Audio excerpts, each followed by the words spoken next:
Hello, hello. Welcome, everybody. Thank you for being here. We are going to get into the coverage of the big war happening very soon. But if you don't mind, I'm going to do a few daily tasks first. I am just logging in for the first time. I told myself to save these chests for the stream because I started opening them. And I did save them, but I guess while I was setting up, I must have clicked all the chests open, so we got that done. I was going to excite you all by opening a couple of gold chests, but apparently I did it while I wasn't even paying attention. Like, it was just muscle memory.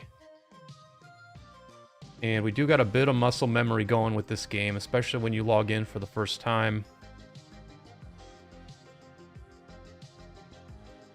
You just do all the rote tasks that you have to do. You hit all these buttons.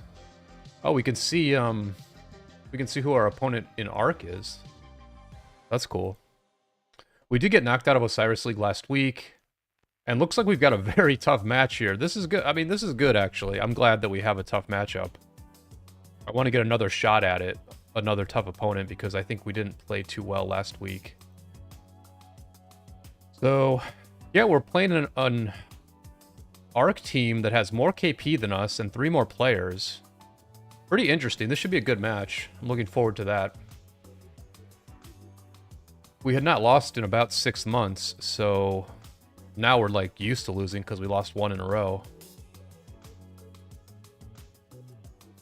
And yeah, hopefully everybody's doing well. It's the middle of the night, so I know this is a very weird time to be streaming, but listen, we've got a really good KvK going on with some of the biggest kingdoms in the game. Nobody else is streaming it right now. So I'm going to just provide coverage of that, and we'll see how things go. We'll see how many people tune in. We'll see how good the action is. It looked like 1875 is struggling a little bit. And this is a bit of a test run of streaming at 8 UTC. If it goes well, more of it. If it doesn't go so well, we'll probably keep doing it because I think it's smart. I think it's smart to live stream Rise of Kingdoms when no one else is doing it. Especially if there's like a big war going on. Let me go ahead and let the Alliance know that I'm streaming in case anybody wants to jump in.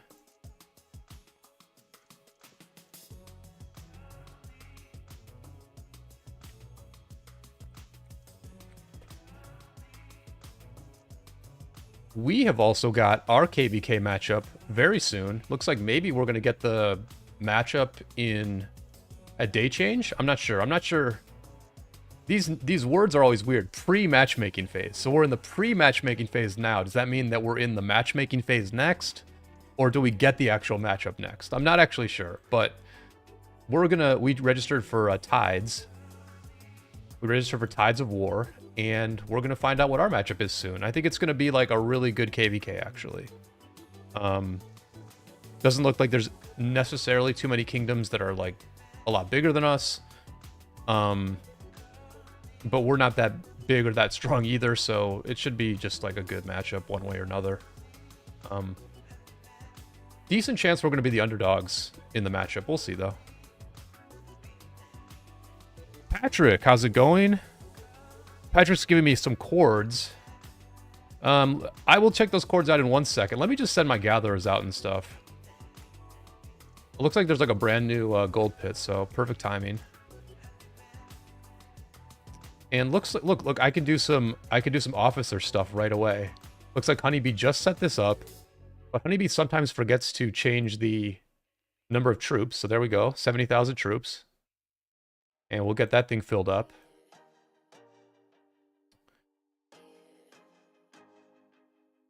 I guess I can give you like a very... I'm not going to show the number of people we have online, but I will give you...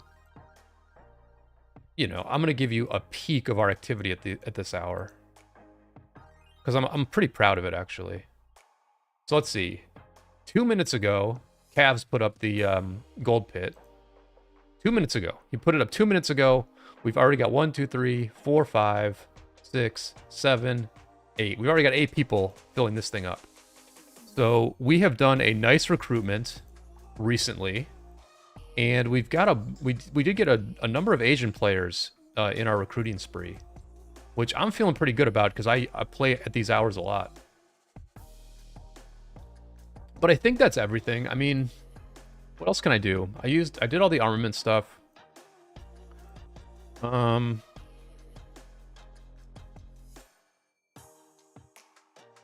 me just check if there's any events that are new. So, Alliance Mobilization started. We've got a finish hunt for history. We're pretty much good to go on it. Training day. Yeah, nothing too much. We got the new formation in the game. I think there's a fair bit to talk about that's going on, and we'll get into all that as the stream goes on. Do throw a like on the stream. And let's just YOLO. Let's YOLO Patrick's cord. Hopefully we don't get rickrolled here. Nope, can't view it, Patrick, unfortunately.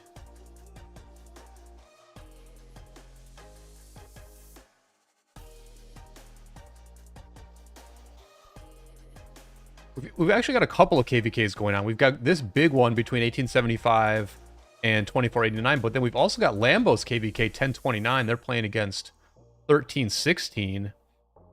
I have not seen that one at all. 568 666. Let's see.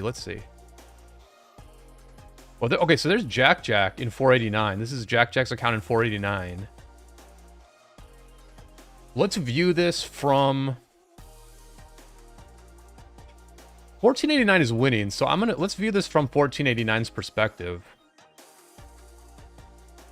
This does look like the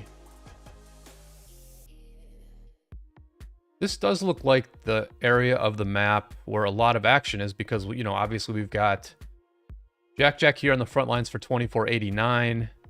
BK Love is back? This is interesting. I didn't know BK Love had returned to the game.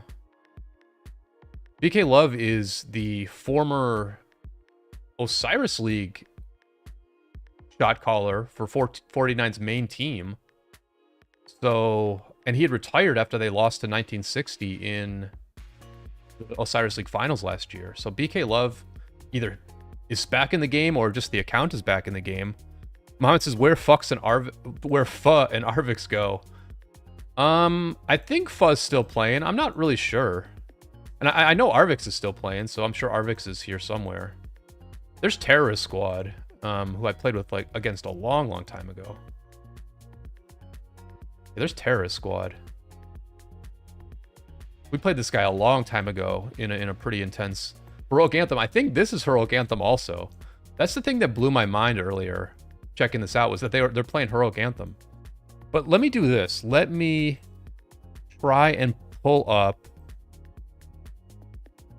How do I want to do this? I guess I can do it like this. I'm going to try to just pull up the visual of this KvK. Let me see how I do that.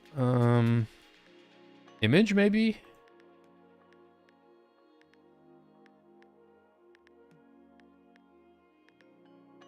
I'm trying to give you guys the KvK stats of this thing. I should have done this ahead of time, but I was only partially prepared. There we go. A little of that. Do that. Oh, perfect. That was easy. There we go.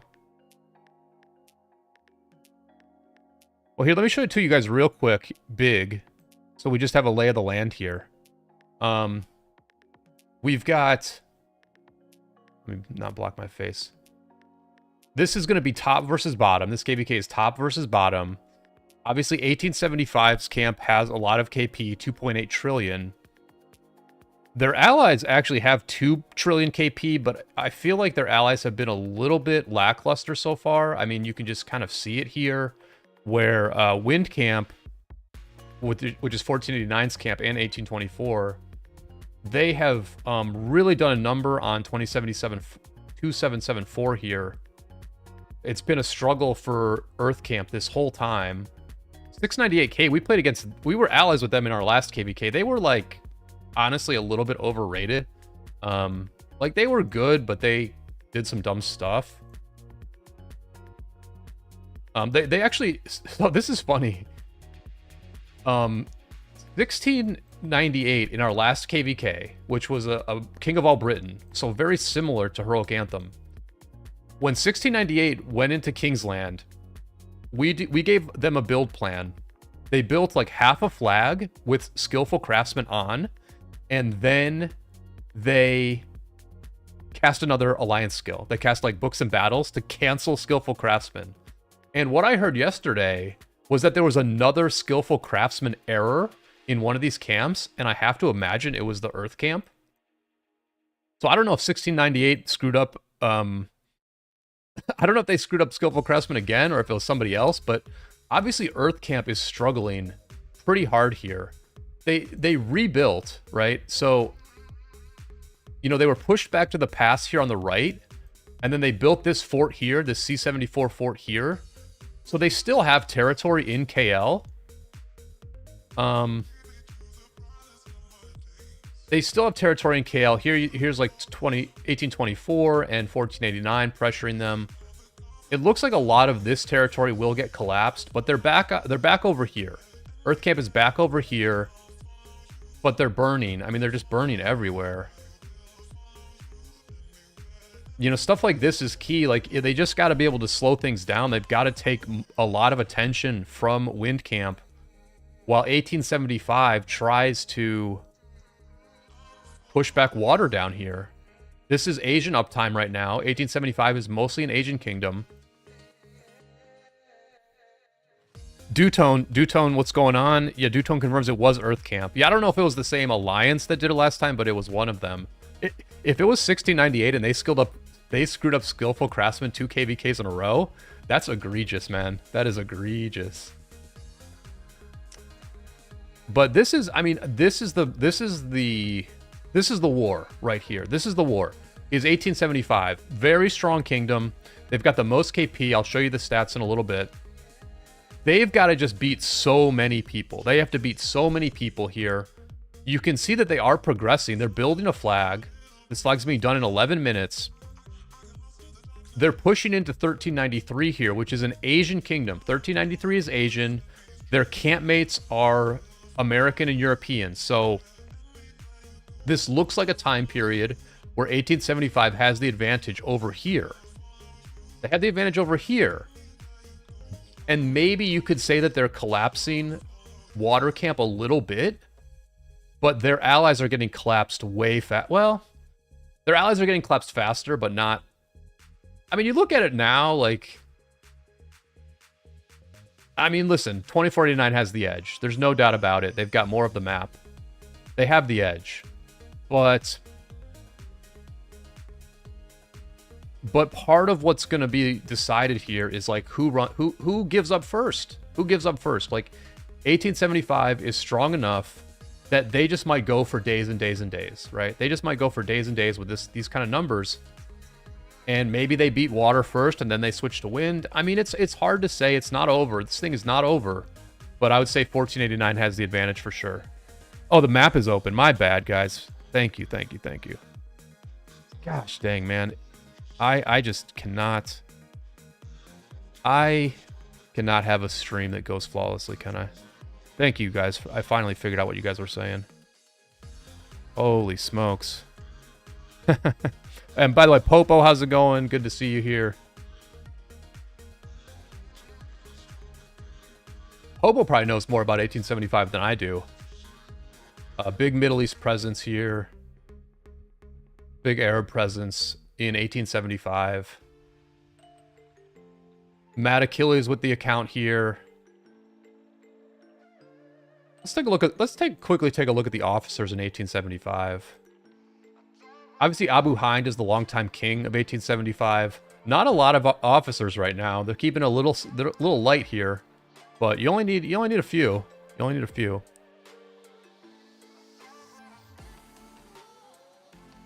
Yeah, I'll decrease this a little bit more for you guys.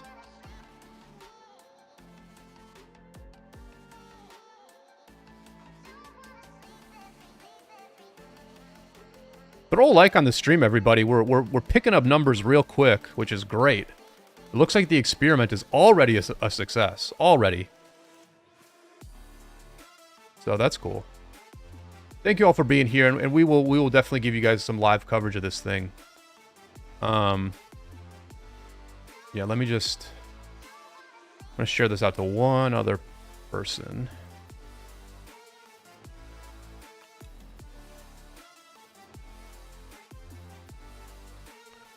We're pretty familiar with 1393 as well. We fought against them in a war that I've talked about many times where we were just sort of overwhelmed. We came in like super confident. We were like really, really strong. And then 1393 and 2217 were in a camp together. I think they had like twice as much crystal tech as us. And they just beat us. It was a long war, but we just could not deal with them in the open field. And they just covered each other's downtime so well. And I've talked about that war many, many times because it's the war where I put in a ton of effort, but we still lost. And so it just kind of sticks with you. So we're familiar with 1393. I would say kind of like 1698. They're good, not great. They are a Taiwanese kingdom. 1698 is Chinese. 1393 is Taiwanese. And... you know, this is an interesting KvK for sure. Like a lot of kingdoms that I'm familiar with. I'd say there's some kingdoms in here that I think are a little bit overrated. But it's like it's a good testing ground for everybody. You know, it's a good testing ground for everybody. And I really hope that 1875 puts all these kingdoms through the ringer. I mean, you've even got 1228 here, right? You've even, look at this, we've got Manticore Beast from 1228. Super old school kingdom, 1228. Very, very old school kingdom. Looks like they're kind of like rebuilding because I think they do have a decent amount of KP. Kuromi, good to have you here. I don't think it's over. I don't think it's over, Minhee. It looks sort of... I mean, like, it looks like maybe... I don't know. I don't know, because I just think, like, you don't know how much 1875 has left. Like, you just don't know, like, how far they're willing to go with this thing. When I saw the matchup, I definitely felt like the bottom side had the advantage. I mean, for sure. Like, if you look at the stats, I guess it's kind of even-ish. Let me just pull this up real quick. Like, stats-wise, it's fairly even. I guess the bottom side has, like, the bottom side has, like, 700 million KP more, which is not a ton. But when I looked at this matchup, I was like, man, there's just too many good kingdoms on this bottom side. Like, there's just too many good kingdoms. And I think the best way to look at that is we can just look at... we can pull up these stats. Let's just pull up... let me just show you the stats. One second. Yeah, I grabbed the stats of this KvK earlier.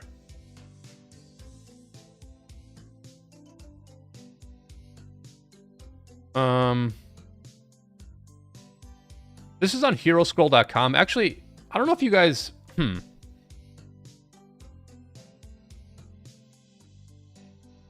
I guess there's not a lot to see here. I was trying to, like, figure out... I was trying to, like, see if these numbers in parentheses would give, like, the current KvK stats, but I guess they don't really, because 55 billion increase is just nothing, so... But yeah, I mean, these are the KP stats of all the kingdoms. So, like, on the bottom side, you've got 1824 with 775 billion KP. 1185 has 500 billion KP. I know they don't have a lot of stars because we've played them in... well, I don't know. I'm not sure. We've played this 185 in Arc a bunch of times. 2489 obviously has 2.2 billion KP. And then with water, you've got Omniarch's Kingdom with 1568. They've got 1.2 trillion KP. Wow. 1228 is up to 600 billion KP, and then 1393 has another 750 billion KP. It's like so many kingdoms that are strong, right? So many kingdoms that are strong. Now, listen, I would say some of these are a little bit, some of those kingdoms are a little overrated, I would say, but it's just a lot. It's a lot for 1875 to get through, especially if their allies are kind of like not doing great. Patrick says he's in win camp and they're constantly gaining territory.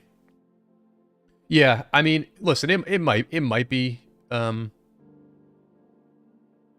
it might be over, but like there's still going to be so much fighting left to do, I think. I think there's still so much fighting left to do because, you know, 1875, they wanted a tough KvK.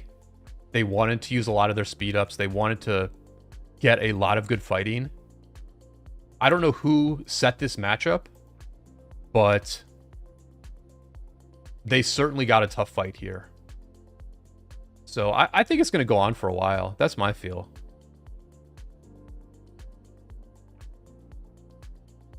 And we'll see what happens in 2 minutes when this flag finishes. The field domination for 1875 is so significant right now that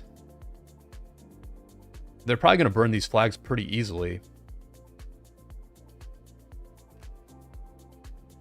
Yeah, I think they needed a hard KvK, and I think they got it, so... I mean, let's see how many stars these guys have. Let's see how many stars 1875 has. Well, they've got 6 stars. They won a Tides earlier this year. I mean, I imagine this Tides must have been pretty easy for them. They won a Stratagems earlier. Yeah, you know, two stars last year, already 1 star this year. I don't think the star matters too much for 1875. They just need to make their players happy, and what makes players happy is like a really good fight.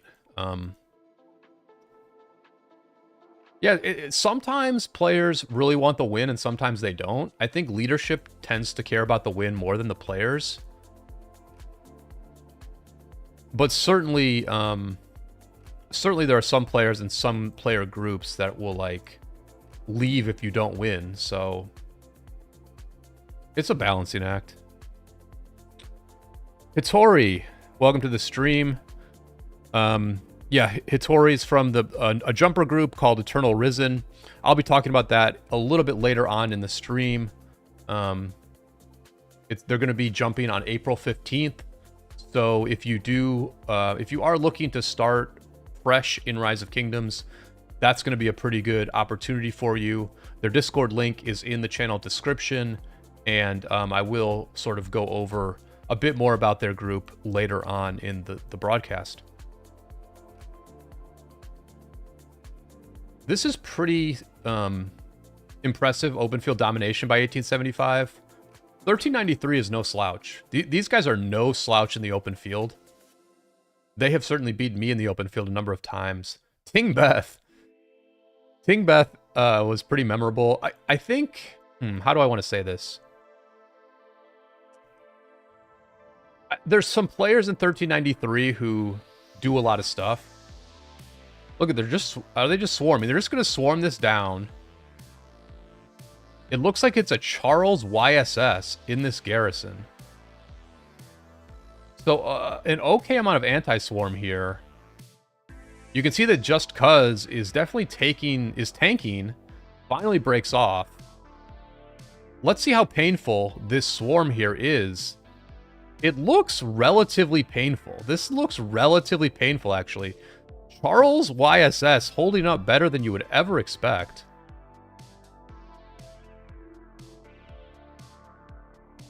Lots of yellow health marches here. Just Cuz taking a bunch of deads here. Finally, Just Cuz breaks off, gets the burn. A little expensive on that one. I didn't see this one. But yeah, they're just swarming everything down. They basically just swarmed down 3 flags in about 90 seconds.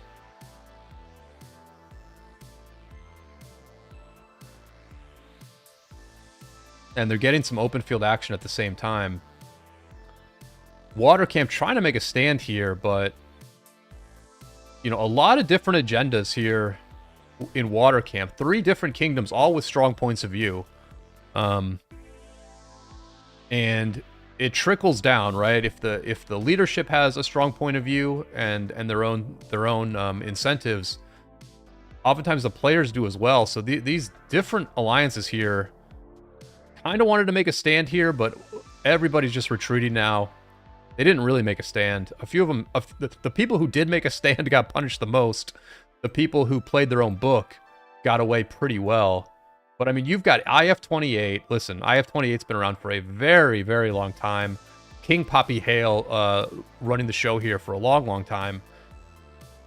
This is Shinshi's old kingdom. For those who are like a little newer to the game but are aware of the old school YouTuber Shinshi, this was a kingdom that Shinshi was in for quite a long time. He used to play the voice chat of their, you know, of their Discord while he was in KvKs. So, you know, I've heard King Poppy Hale on voice before. They used to have like a bunch of other like good players in this kingdom, and we're actually like a pretty strong A kingdom for a number of years. Had a kind of a bad reputation. Were a little bit toxic, and there was like a very big KvK of A kingdoms where basically a bunch of A kingdoms allied together, and 228 got like the short end of the stick. They were sort of like purposely given the underdog matchup in that one. They ended up losing. I think after that, the kingdom went down for a little while, but you know, 1228 still kicking and on the verge of their biggest win in a number of years. You've also got Omniarch's kingdom here, another controversial kingdom for sure. I mean, I've talked about it on my stream before. They had a conflict in their last KvK where they were kicked out of Kingsland after they could not agree about who got the star. But they're like a very big kingdom.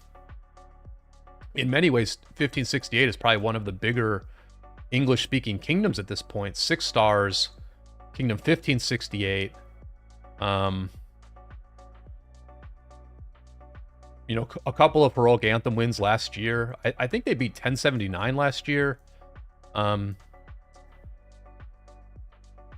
But I will be honest and say I don't think that this KvK necessarily proves anything for a lot of these kingdoms. They had the advantage. These guys had the advantage.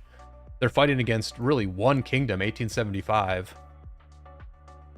Danky, how's it going? Yeah, LN93. Still kicking here. Looking like they're going to get another win. These guys have a ton of stars. Look at the stars on LN93. 9 stars. They're about to get their second moon. What is it, a sun? You get like a sun at 10 stars? Yeah, LN93 just wins over and over and over again. Yeah, they win over and over again.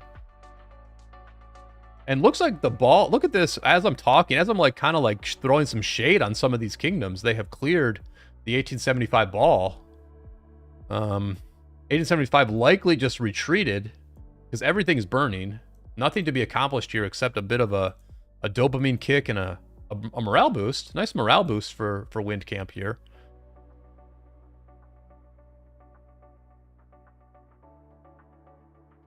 Charles YSS is super solid. Is it really? Okay. Noonie, welcome. Good to have you here. All the people who I met when we fought LN93 are in the chat, Danky and Noonie. And I think that might have been one of Minhee's earliest KvKs in 770 also. Actually, I don't know if Minhee was... I don't think Minhee was here yet. Minhee, did you play with us when we were against 1393? I don't... I feel like that was maybe before you came. But I mean, it wasn't that long ago, so I don't know.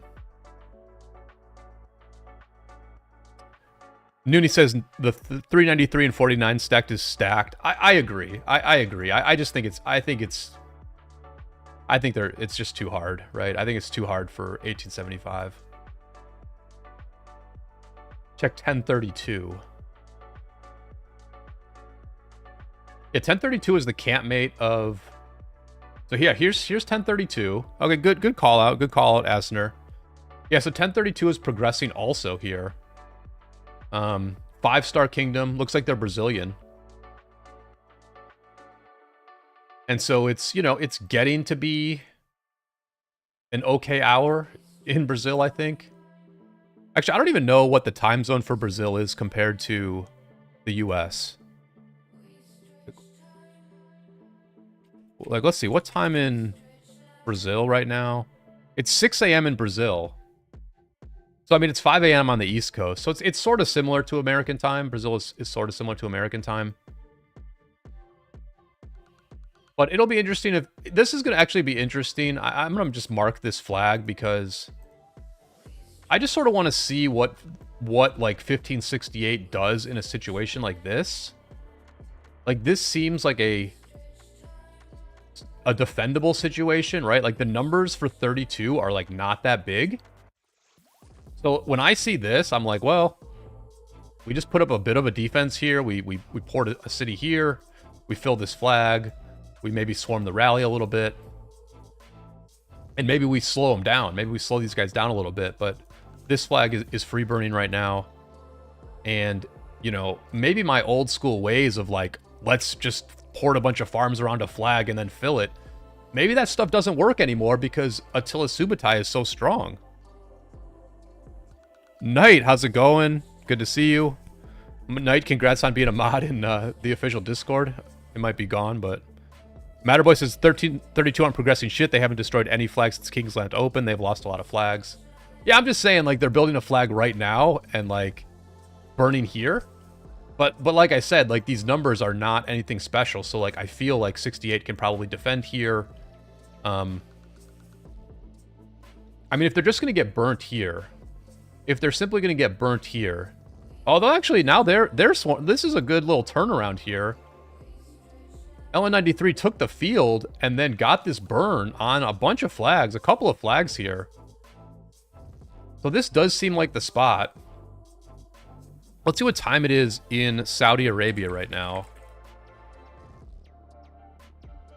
Yeah, it's noon in... Okay, it's noon in Saudi Arabia, so... It certainly wouldn't be downtime in any sense of the word for 1875. They just got burnt in a couple spots. This flag only has like one extinguished left, although it's not an important flag. This flag got burnt as well. I mean, boy, is this an open field game or is this an open field game, right? I mean, one team had the field, they burned like 4 flags. The other team turned around and they burned 3 flags. And it all happened very, very quickly.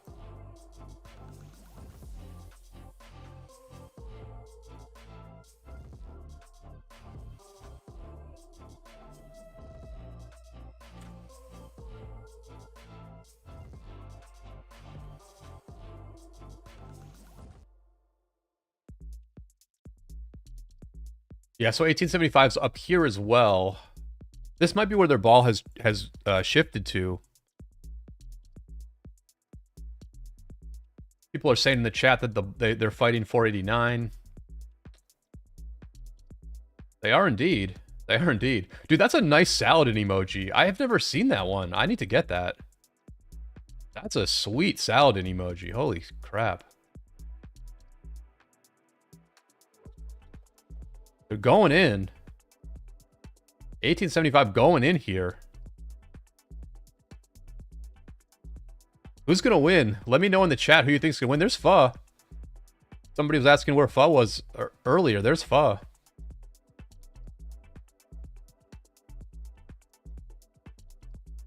Minthang, I think the bottom side is winning. I think Wind and Water are winning.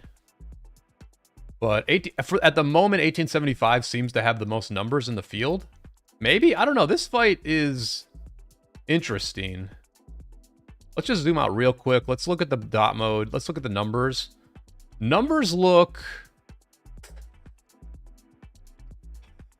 pretty darn even, actually. It looks like 1875 is being the aggressor.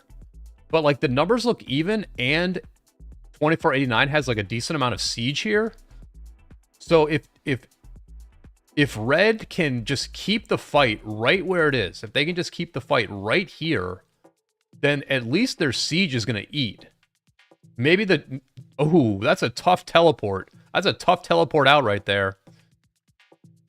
Maybe that player knew they weren't able to fight anymore, so they're just leaving now. But it might take a while to replace them. Big, big fight here. 1875, 2489. Two of the biggest Imperiums in Rise of Kingdoms. We saw the other big Imperiums all fight each other a couple weeks ago. These two kingdoms were left out, you could say, but they're just going head-to-head here. A couple of pretty good matchups by Lilith here, actually. We complain about the matchups all the time, but they managed to get a lot of good kingdoms into this. I think it's a Heroic Anthem. I can't believe they're fighting on... all these kingdoms signed up for Heroic Anthem, but apparently they did. Matterboy says 1875 is going to win this fight. It's pretty close, man. It's pretty close. They haven't made a lot of headway so far. They really have not made a lot of headway in this fight. Slightly faster refresh for the red team. Two Dice saying 249 is an 80-member A seed. Well, listen, they were a giant Imperium for like years. I'm not going to stop calling them an Imperium because they downsized in the last like 3 months.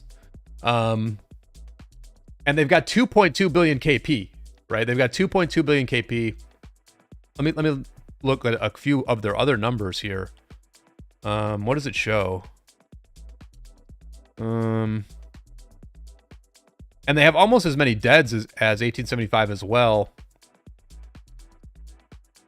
They do have less power than 1875, but they're still the second biggest kingdom in this KvK. I mean, these guys might not technically be an Imperium, but I mean, how are they not? How is 2489 not an Imperium? They're one of the top 10 strongest kingdoms in the game. So I think it's fair to call them Imperium.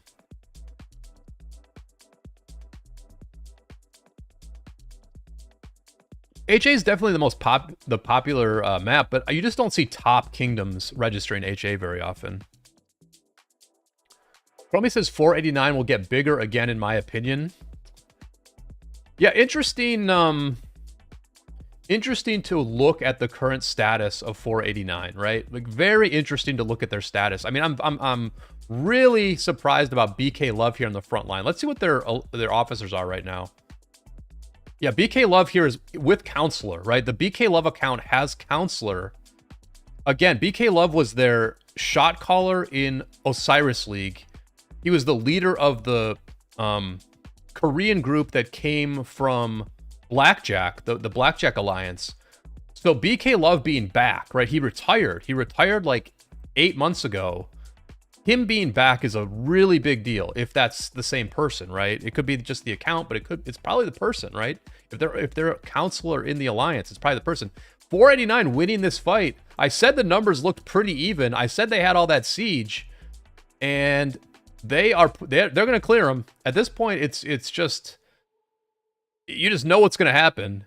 Once a team starts losing, once a few players start retreating, everybody else has to either retreat or get wrecked. So, yeah. Jutron said, is 1175 going to 2489?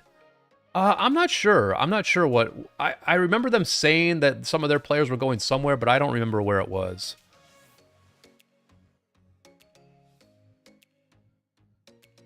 Patrick says, my LC got smoked in that ball. Bro, there's a lot of damage being taken right now. A lot of friggin' damage. A lot of LC still out there, though, for sure.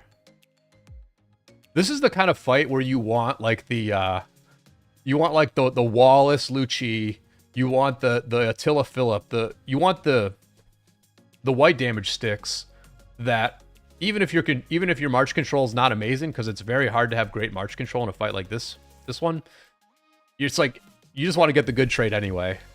But in all honesty, the people who got the good trades are over here. It's all these siege marches got like incredibly good trades. I hate siege. I hate siege. It's so stupid. Really bad. I get why they tried it. I get why they tried siege, and siege was not popular. Like, the first wave of siege was not popular, so then they released more siege and made it stronger. But it was a little bit you know, normally Lilith is very incremental in the changes they make. They're very careful. Lilith is usually very, very careful in the changes they make. They were not careful with Siege. They were like, oh, the first wave is not popular, so let's make it like, let's bring out 2 new commanders that are both stronger than the originals, Gaja, Mata, and Gonzalo. Let's also add, you know, more equipment. And they just made Siege way too strong, man. It's so stupid. It's so stupid. Yeah, people still using Nevsky for sure. I will still use Nevsky in my next KvK. Nevsky's getting a little... His shelf life is getting a little bit questionable, though, because what has happened is that Attila Philip has become like a new good cavalry march. And so like when you add Attila and Philip to the cavalry repertoire, you start to get to a situation where Nevsky is like pretty far down the tier list, right? Like if it's Huo, Arthur, Joan, Philip, Attila, that's like five commanders that are better than Nevsky. William is going to be better than Nevsky in some situations, and like also all of a sudden it's like if Nevsky's like the 6th or 7th best cav march, his shelf life is definitely in trouble.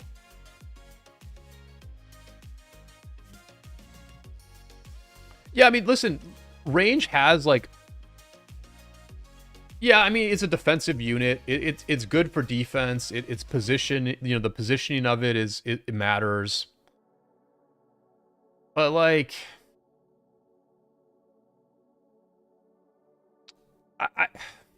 listen, maybe it's because we haven't built enough Siege. Maybe it's because our kingdom has not built enough Siege.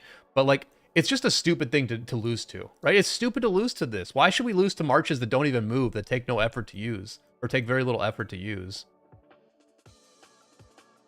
You know, like people in this fight right now are like clicking every second. Every single second they're clicking back and forth, redirecting, repositioning, retargeting. They're like working really hard to get like a slightly positive trade. Like they're working really, really hard to get a slightly positive trade.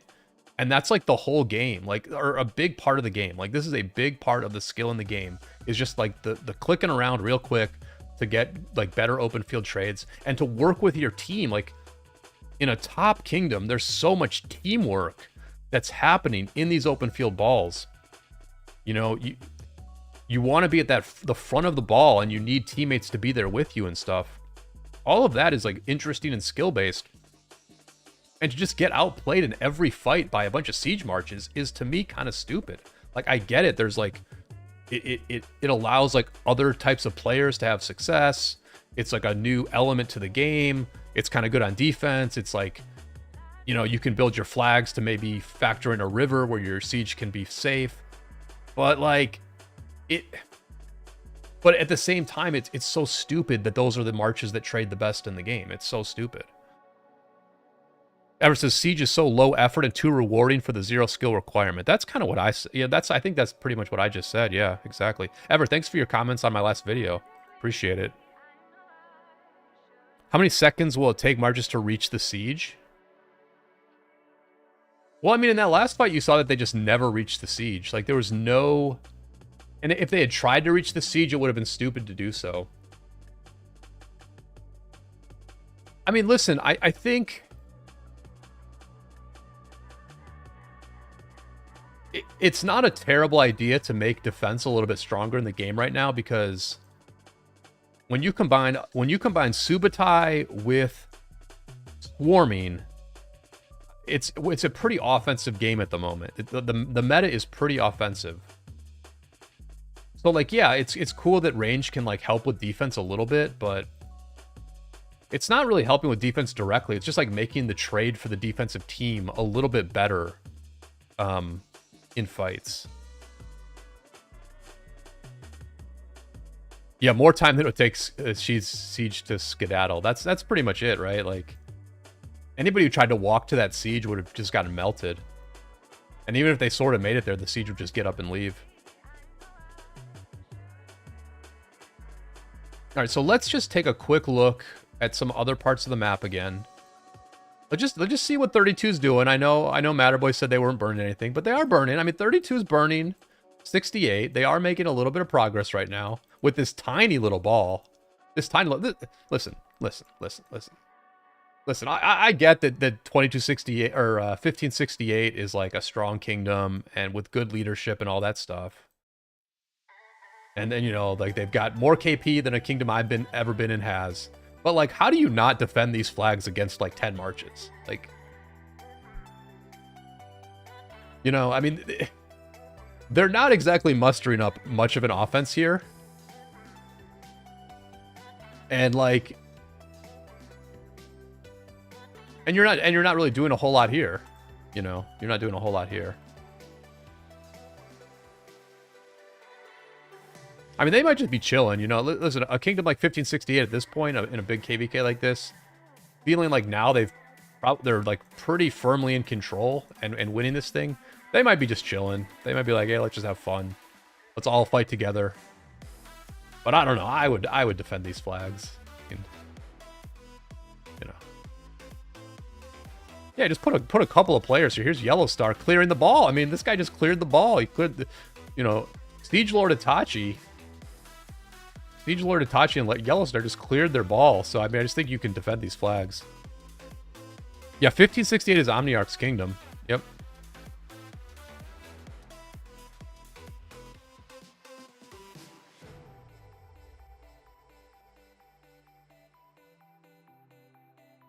And look at this. They're hitting the 1875 flag again.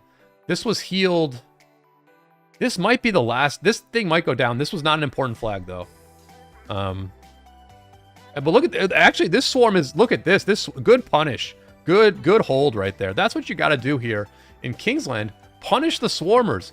Punish the friggin' swarmers. Look at this player. 111 million power. They probably just lost like 3 or 4 million power there. Just punish them a few times. And then they won't have enough troops to fight you in the field. And now another swarm. They're going to try again. 176 million. A lot more on this guy. This guy's got some bullets. This guy's got some bullets in the chamber.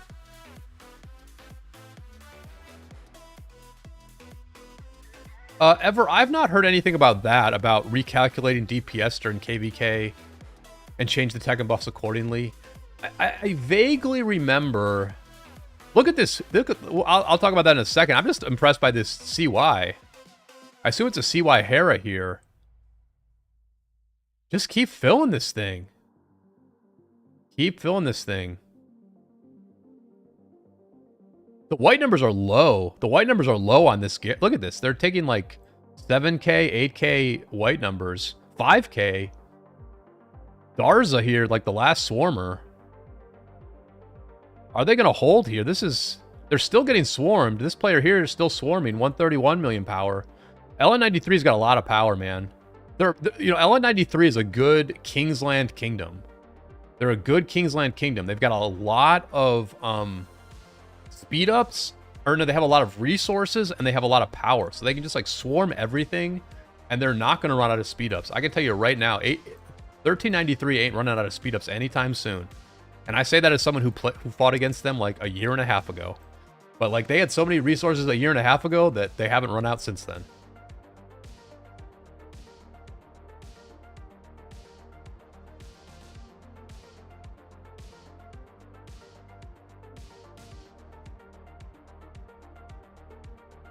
Face-to-face with the devs 26 days ago, question number 6. I don't know if I still have that. I might. Let's see. I vaguely remember something where they were saying like they want to...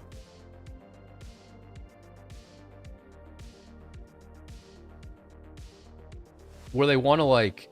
Yeah, I guess I don't have it anymore, but let's see. Maybe I can find it in Discord actually.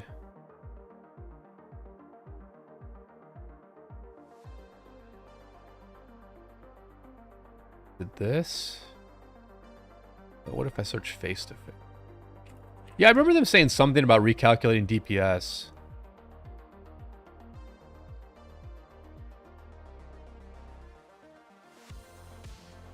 Okay, I think I got it. I think I found it. Yep, here we go. Thank you, Evers. I appreciate it. Yeah, so here's question number 6. High damage makes KvK battles way too fast. I have to constantly form new troops and spend tons of resources. Are you planning on adjusting the pace of combat? I will say this is a little interesting. I don't know that the pace of KvK battles is all that fast. Let's see. Here's the answer, though. The addition of new commanders and equipment has caused combat to deviate from our original design. As such, we are currently planning on making the following adjustments. In regards to overly high damage causing battles to be too fast, we're currently calculating in-game damage statistics. Based on these calculations, we're trying to optimize the pace of KvK battles by adjusting KvK buffs and crystal technologies. In regards to excessive resource requirements, we've already launched a feature that refunds healing resources at the end of KvK. We're also considering adding a recurring event where you can trade building and research speedups for healing speedups. Yeah, so we've seen a bit of... We've seen them move in that direction a little bit, and Ever might know this, because Ever's like the only person who watched my last video. Like, for some reason, my last video did horrible. Let's see if this is it. Nope, that's not it.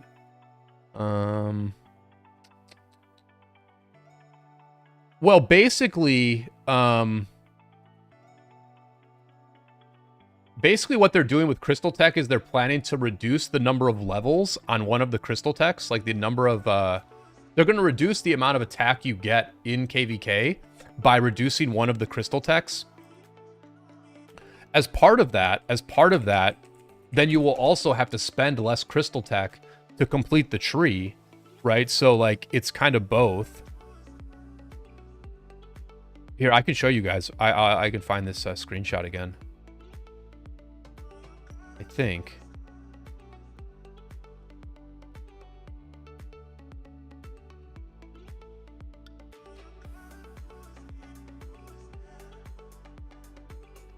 Crap.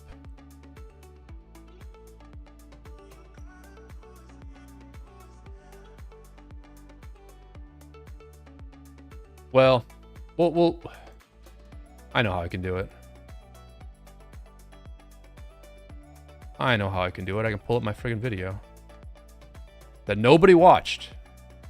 You guys all watched the Chisgel video that had, like, no information in it, and nobody watched my video that had a bunch of info. All right, here we go. They're going to reduce this. Or this is the rumor. This is the rumor from MP, who talks to the devs. What MP said is that this Crystal Tech tree right here, they're going to reduce this from 10 levels to 7. Right? So that's going to be like, that's going to be probably like 8% less attack for all the troop types. Not a huge change. Not a huge change, but A, this means we're going to be spending less Crystal Tech to get through the tree, but it will also slightly slow down how quickly battles happen or fights happen. So pretty interesting. Let's see now. Let's see what's going on here. Because we saw 49 get the jump on him here and win the open field fight. Are they going to burn anything? Are they going to burn anything? This flag's still repairing. This flag's repairing. Vulnerable, though. These are vulnerable flags. And but all these flags are... Oh, I didn't even notice. Looks like 1875 did a counter push here and burned all these flags. They just burned all these flags here. Now let's see what 1875 does next, right? Let's see what they do next, because obviously they're in a bit of trouble over here. They're burning, and water is healing. Water's healing down here. Are we going to see the 1875 ball now move down here and burn all these flags? That would be very impressive. If they can pull that off, that would be very, very impressive. Because that's what you want to do, right? You want to win the fights that matter. And the fights that matter are the fights that lead to burning of flags or defending of flags. Thank you. Yeah, thank you. Thank you.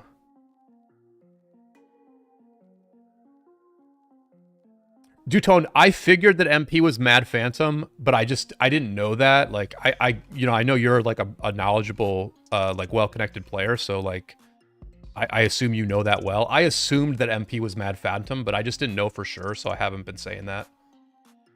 But yeah, obviously Mad Phantom's like one of the legendary whales of the game. And it's pretty interesting that Mad Phantom is still like kicking around, talking to the devs. I think he's in like Kingdom 2124 or something. Pretty interesting stuff. Pretty interesting stuff. You never know, right? Some of these big time players, they could always come back, you know? They could always come back. Minhee says, well, but for rallies, it's more damage. No, you get all damage quicker, so the rally garrisons reports are bigger for first fights, or I'm missing something. Well, I mean, listen, I mean, maybe for like zone 5 fights where it's less important, where those fights are less important, yeah, you might have a little bit more damage on the rallies and garrisons. But like what it really does is it allows the lower spenders to get to that all damage faster. So it's not really going to be like more damage in rallies, but it's going to be like more so that more people can rally in at the zone 7 passes and in Kingsland. Like, to me, yes, it'll give me more damage as a rally lead, right? Like, reducing the crystal tech will give me more damage as a rally lead. But like, Uni, for example, Uni would have maxed that stuff anyway. Uni would have maxed that stuff anyway. So it's not really and all the big whales would have maxed that stuff anyway. So it's not really. They have maxed all damage regardless. So really, it's less attack for them because they're getting only seven levels on the tier 2.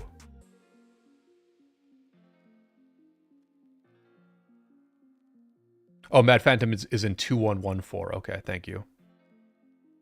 And also has an account here in 1875. Interesting. Yeah, so let's see what happens here. I mean, really pretty good, honestly, like very good field presence for water at the moment. I think you're seeing right now why this is such a tough KvK for 1875. Like, huge ball over here. Huge ball over here. And listen, 1875 is rotating down here. They are clearly rotating down here. They just did some really nice work up here that I unfortunately missed. I didn't see what happened here. But like they hoodwinked 1489 and burned all their flags. They friggin' lost an open field fight. I guess 49 like overextended.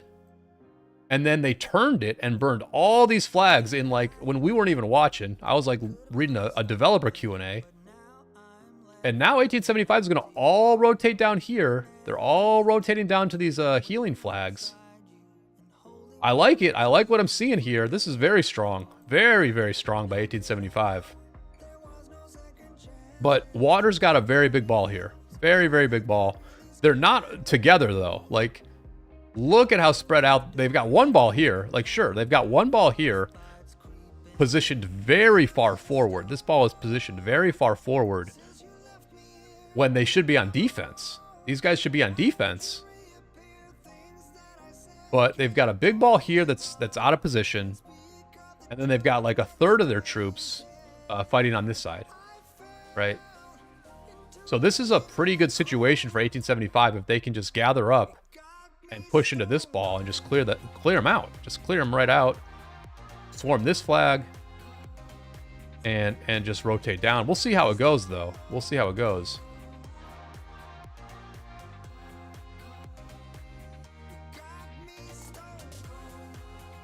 A lot of big accounts here. A lot of big accounts. A lot of KP. So much KP.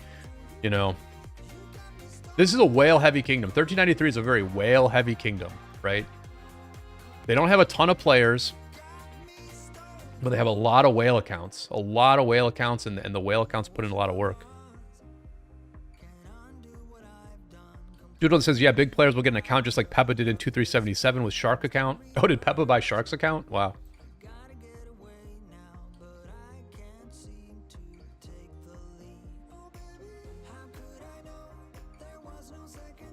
Yeah, I don't know. I'm kind of like I'm kind of more in like chill out mode in Rise of Kingdoms at the moment. I kind of want to, like, play small, you know? I'll be honest, like, a KvK like this would just be, like, way too aggravating. Like, if I was, like, a secondary alliance trying to help 1875, I would love the effort that 1875 put in, but, like, there's just not much finesse. There's just not much finesse to a heroic anthem KL with a bunch of whales. It's just like, let's have our uptime. Let's get in the field, and let's just, like, beat them in the open field and then swarm their flags. Have we even seen a rally? Like, have we even seen, since this stream started, have we even seen a rally? So it looks like the ball has already backed up a little bit. The ball backed up, but, like, a bunch of their marches got lost in the process. A whole bunch of their marches got lost in the process. 1875 is not wasted any kind of time. Dutone, Dutone, what's your, like, in-game name? Remember our KvK against 2268? Of course I remember that KvK. I was watching one of my streams after that KvK last night. I was watching me and Addy talk about it just last night. Reliving the good old days.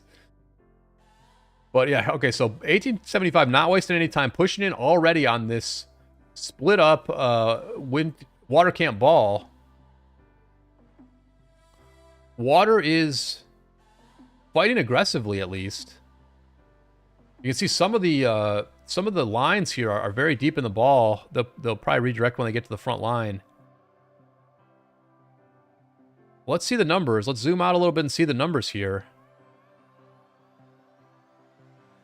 Well, yeah, looks like a numbers advantage for blue here. Looks like a numbers advantage for blue by a decent amount. By a decent amount.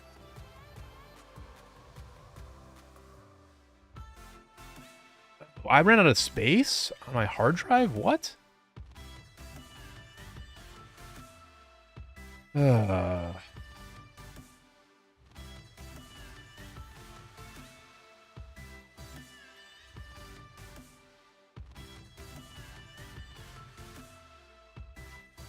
Well, whatever. Yeah, looks like a numbers advantage for blue. A bit of a numbers advantage for blue here. But closer than I expected, actually. Closer fight than I expected.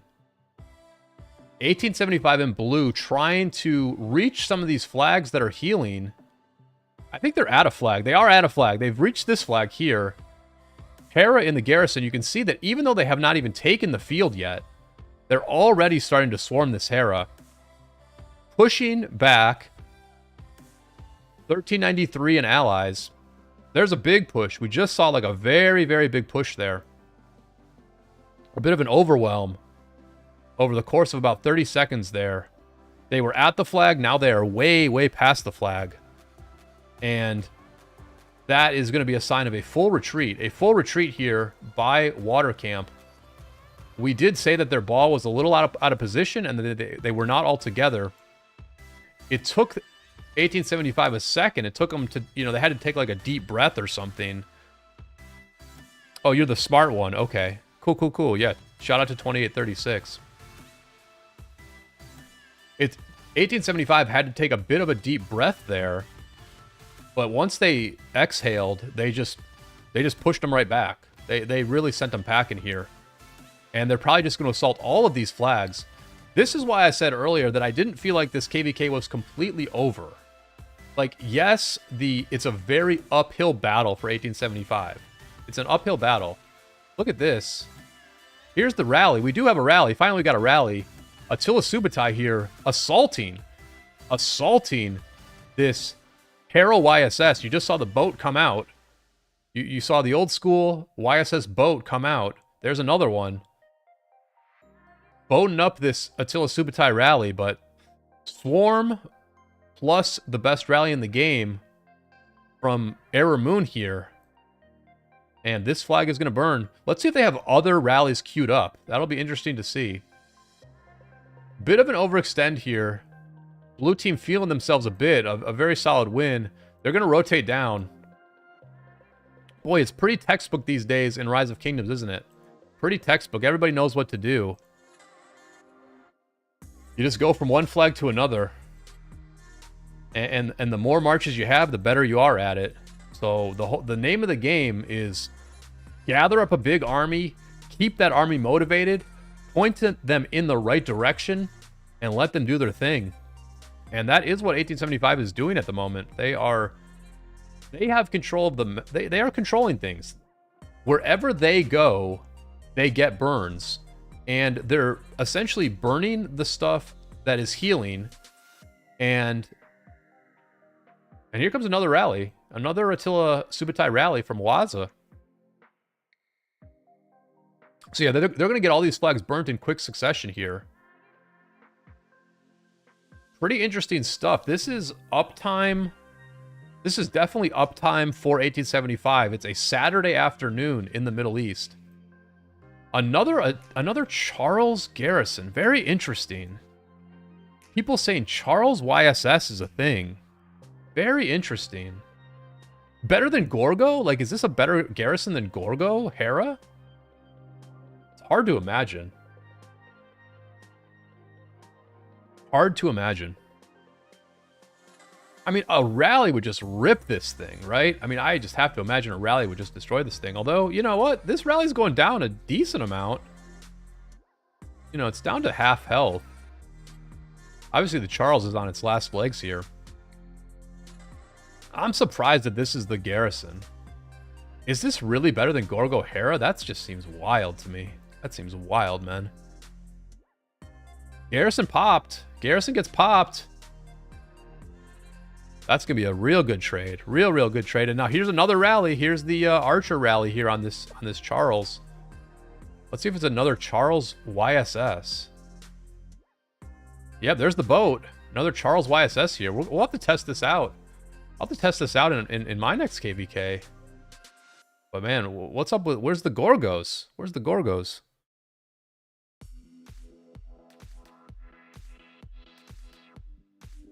I'll try to message this guy. I keep forgetting to message everybody, but I'll try to message this guy and be like, report, please? Streaming.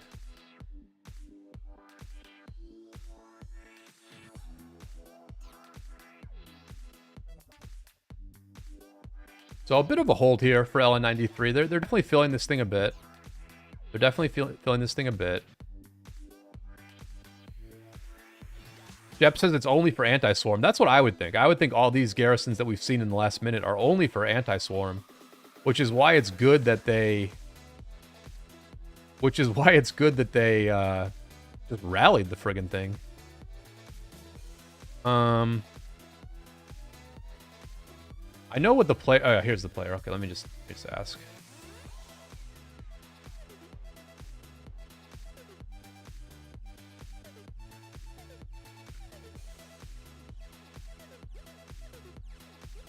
Let's see if we can get a report there. All right, they're rotating to another one here. They're just going to swarm this one down. Her man in love does not want to wait for a rally, so they're just going to swarm it. A couple other players getting in with their best march, I think. A Herman on the swarm here, providing that amplified damage. This one's going down fast, I think. This one's likely going down fast. Big white numbers, 22k, 21k. Big damage on the nukes. I think I saw 300k there somehow. I don't know. Just peppering them. Peppering them with some red numbers here. And there it goes. Another one down. Get the rebounds. Get the rebounds on the Joan. Free kills. Free kills on a double C. Get the free kills. There you go. And just like that, another 1, 2... I think 1, 2, 3, 4, 5. 5 flags have just burned. There you go.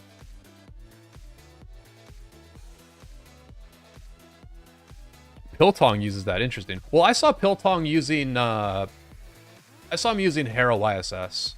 At least when I was garrisoning the flag next to Piltong, he had a Hera YSS against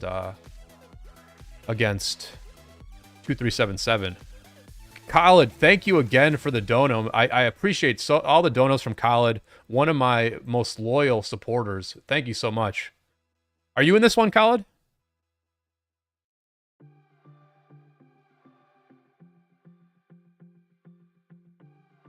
But yeah, I mean, maybe Piltong also used Charles YSS in the 960 KvK. Because it had to get popularized somewhere. Like, this is literally the first I'm seeing. This is the first time I'm seeing it, honestly. I didn't even know it was a thing.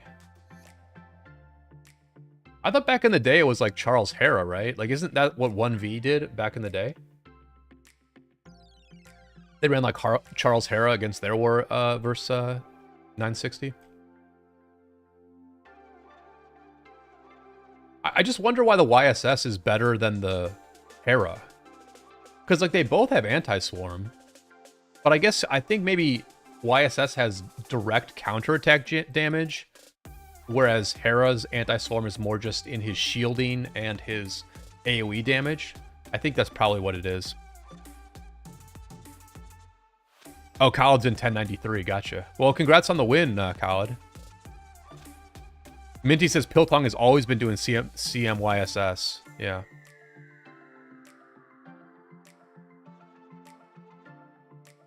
Yeah, I think it's that I guess it's that YSS has like actual counterattack damage. But I don't know. To me, Hera's better. I don't know. Maybe I'm wrong. I guess I'm wrong.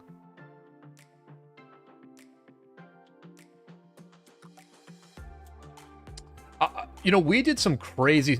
Popo remembers this, and Minhee will also remember this. We did some crazy stuff with Charles. No, what was the garrison that Uni and Gimme were running against 2778 in Kingsland, right? Like, do you guys remember that KvK where we were outmatched, but we fought in KL, and like Uni and Gimme were running like Gorgo. I think they were running Gorgo CM, right? I think Uni and Gimme were running Gorgo CM against 2748. Like, their whales were just like straight swarming us, like giving no Fs. And we did some crazy stuff, man. We did stuff so crazy that I was like, I'm not making a video of this. Like, I'm not making a video because we might want to do this in the future. But that was Gorgo CM, I think. I think that was Gorgo CM.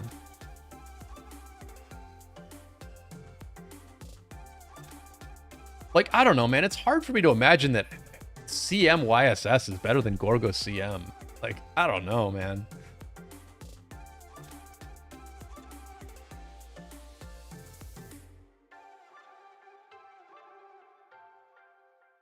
Yeah, maybe it's a 2-garrison thing. Maybe they're splitting their garrisons, but we didn't see any. We didn't see any Gorgo CMs on that front line there.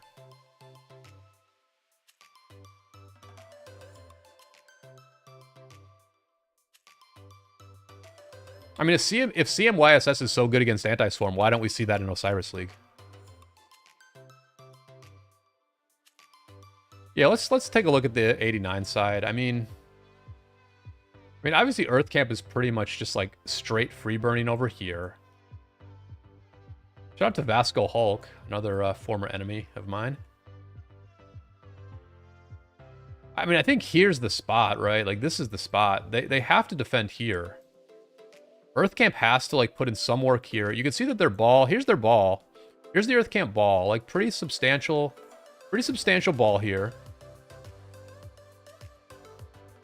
They are burning at 49 here, which is pretty significant. Actually, oh, hey, King, what's going on? King says CM Museum Bus plus 50% inf attack.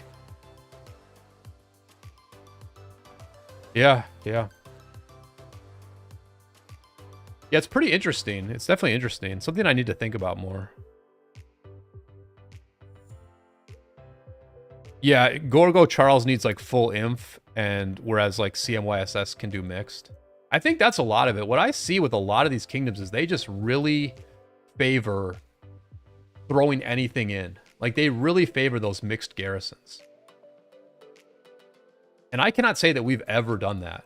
Well, and you know what it is? What it is like, maybe they have leadership gear, right? Like, maybe these CMYSSs that we're seeing have got like full leadership gear on them. And like, the thing is, like, in smaller kingdoms, we don't have leadership gear on our garrisons, right? Like, that just doesn't exist, right? That does not exist. Have leadership gear on, like, a really good set of leadership gear on a garrison. I've never seen it. I've never played with anybody who had a good leadership set. So like in smaller kingdoms, you have to use like the Gorgo with the infantry gear. These bigger kingdoms, they just prioritize the mixed gear. Although, to be fair, though, it's not like we see a bunch of, like, great garrison defenses with these mixed garrisons. We're not... Have you ever really seen, like, an amazing Harrow YSS garrison? Have you ever seen it?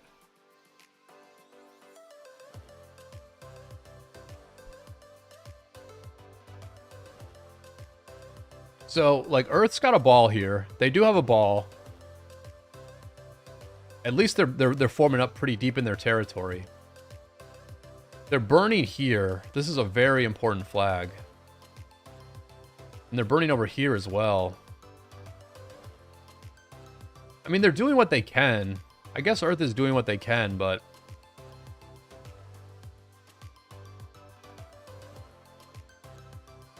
Minty says Frozen Felsa... Oh, Frozen Elsa.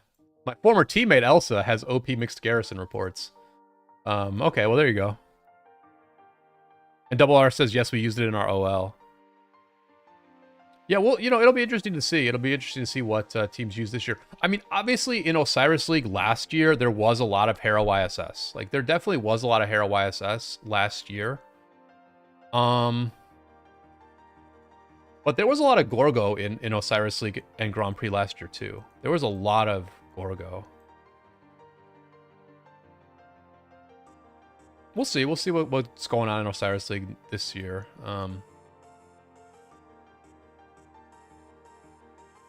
You know, this is one of the things that's good about being, like, dedicated to the game, really grinding, watching some of these KvKs and or watching YouTubers cast these KvKs. The meta is always changing, right? The meta is always changing. It's not necessarily important to be the originator of meta changes. What's important is to observe what's happening and then pass it on to your team, pass it on to your alliance, pass it on to your campmates in KvK, being like, these are the things we can do. These are the new ideas that work very well. As long as you pick up on it fairly quickly and pass it along, then, you know, you're ahead of all the people who are sleeping right now, all the people who aren't paying attention.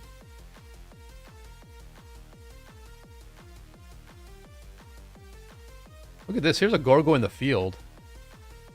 Oh, a very small player here. Ego Death. Just a farm. So Earth's going to try to probably put out this flag, I would imagine. Now, let's see what 1875 is doing, though. Where's 1875 rotating? Probably up here. Yeah, here we go. Here we go. Right on time. Rallying these flags. As 49 balls up elsewhere, as 49 literally balls up against Earth Camp, their primary adversaries are burning their flags. So, kind of an interesting choice there by 489. Pretty interesting choice there to avoid this fight and fight Earth instead.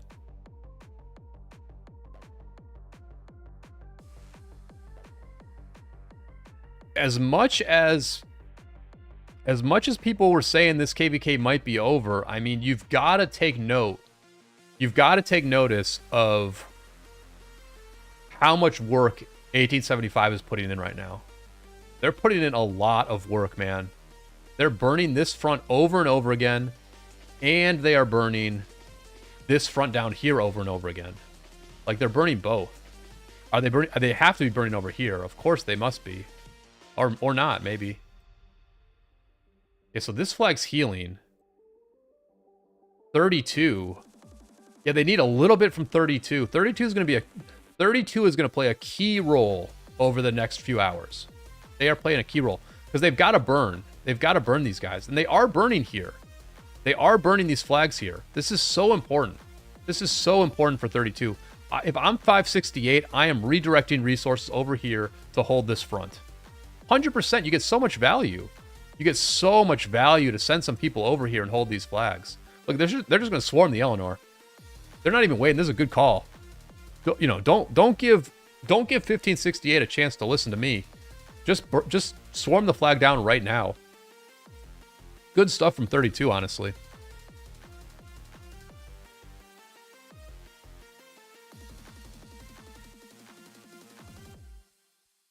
It's taken them a bit of time here. The Eleanor's, you know... The Eleanor's trying to respect herself in the morning with this one. I don't know if she will, but... That flag's going down. This flag probably goes down. This flag probably goes down. Now, I understand the 32 has not been burning all day. That's what one of the players said earlier. But, like, at the end of the day, 32 has a lot of territory. They have a lot of territory, right? They've probably got a couple of 1875 officers in here. Nope, they don't. Interesting. Interesting there's not much overlap.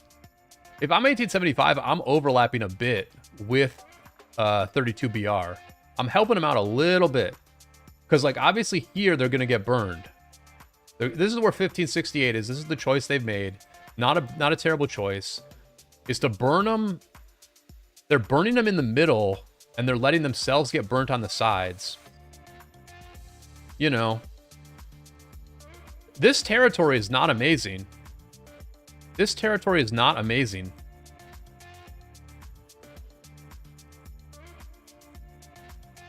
As many touch points as 1875 has right now, and like obviously there's going to be a lot of attention paid to like this front with 489. This is where Abu Hind is.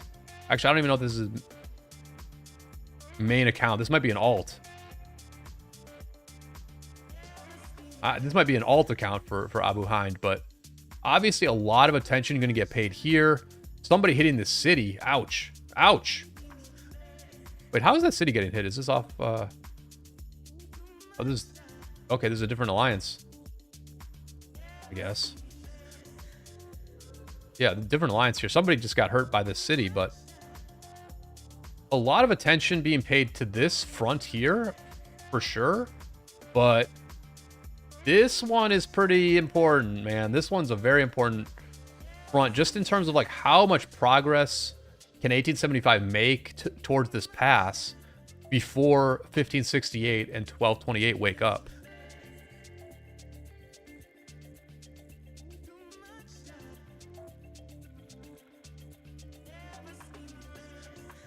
I mean, it's like, it's 6 a.m. on the East Coast in the U.S. Now, obviously, Europe is starting to wake up and all that, but I don't know. At the moment, the way it feels to me is that, like, 1875 might get close to this pass, but they're not going to get close enough. Because the thing is, 1824 is going to eventually wake up and put in some work over here. The only thing that's weird is the territory, man. Like, where is 1824's territory? Like, it's here. It goes to here.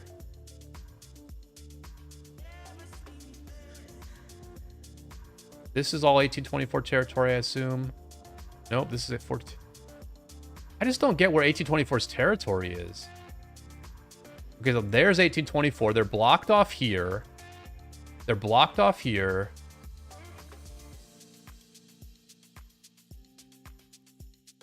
They're over here. They're just kind of like... I guess 1824's job is just to finish off this pass.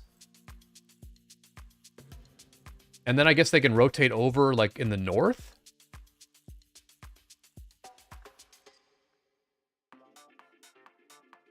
I mean, it's still looking quite good for 489 side, but... It's interesting. Interesting. Irgandir, welcome to the stream. Doing well? Yeah, definitely. Enjoying some very good action here.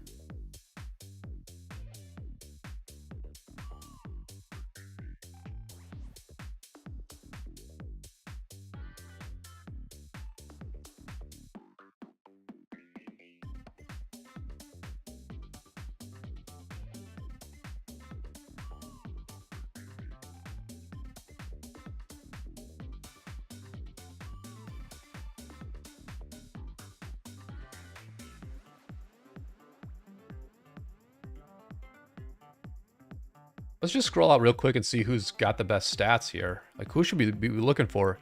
Demar in first. Peaky Peanut in second.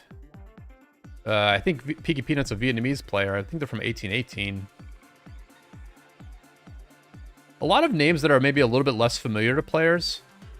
Or at least a little bit less familiar to me here. Don Killer in third. Gomez, One Big. Rainy X Leo.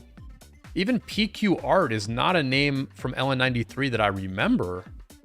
I think I've heard of Farmer Treff before. There's Arvix. There's Arvix in 9th. And Halal Rocket in 10th. But look at how far ahead DMAR 4 UTC is. DMAR is putting in some serious work here. They've got more than twice as many KP as 10th place. Big time effort by DMAR.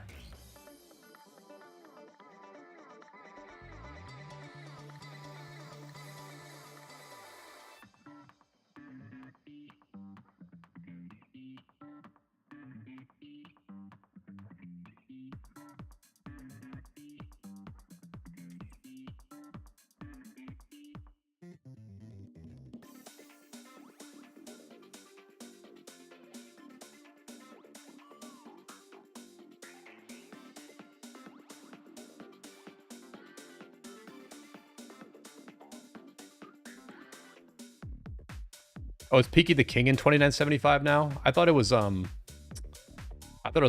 other guy, but maybe Peaky's taking over. I thought it was like Jia Huang.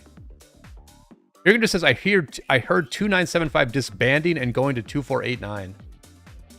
Could be. I mean, I you know, it makes a bit of sense for some of these Vietnamese kingdoms to combine, right?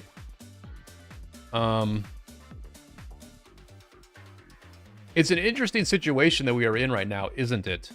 Where 960 just beat the strongest Vietnamese-led kingdom in 2377. The leader of 2377 Shark retired. One could certainly argue that Shark is probably the best, might be the best Vietnamese leader. You know, I don't quite know. You know, obviously, like Min Phuc in 1818 is a good leader. 2748 is obviously doing extremely well. You've got Arvix and Pho here in 2489. I mean, there's a world where like all these strong Vietnamese kingdoms could like combine powers in some sort of way to compete with 960. But, I mean, after 2377 loses to them, it does feel like maybe they have to go back to the drawing board a little bit. Because, I mean, they had two strong Vietnamese alliances in that KD, right? Like, they had 2975, they had 2377, they had the ability to bring in, like, a ton of, you know, Vietnamese pilots. But it just wasn't enough against 960.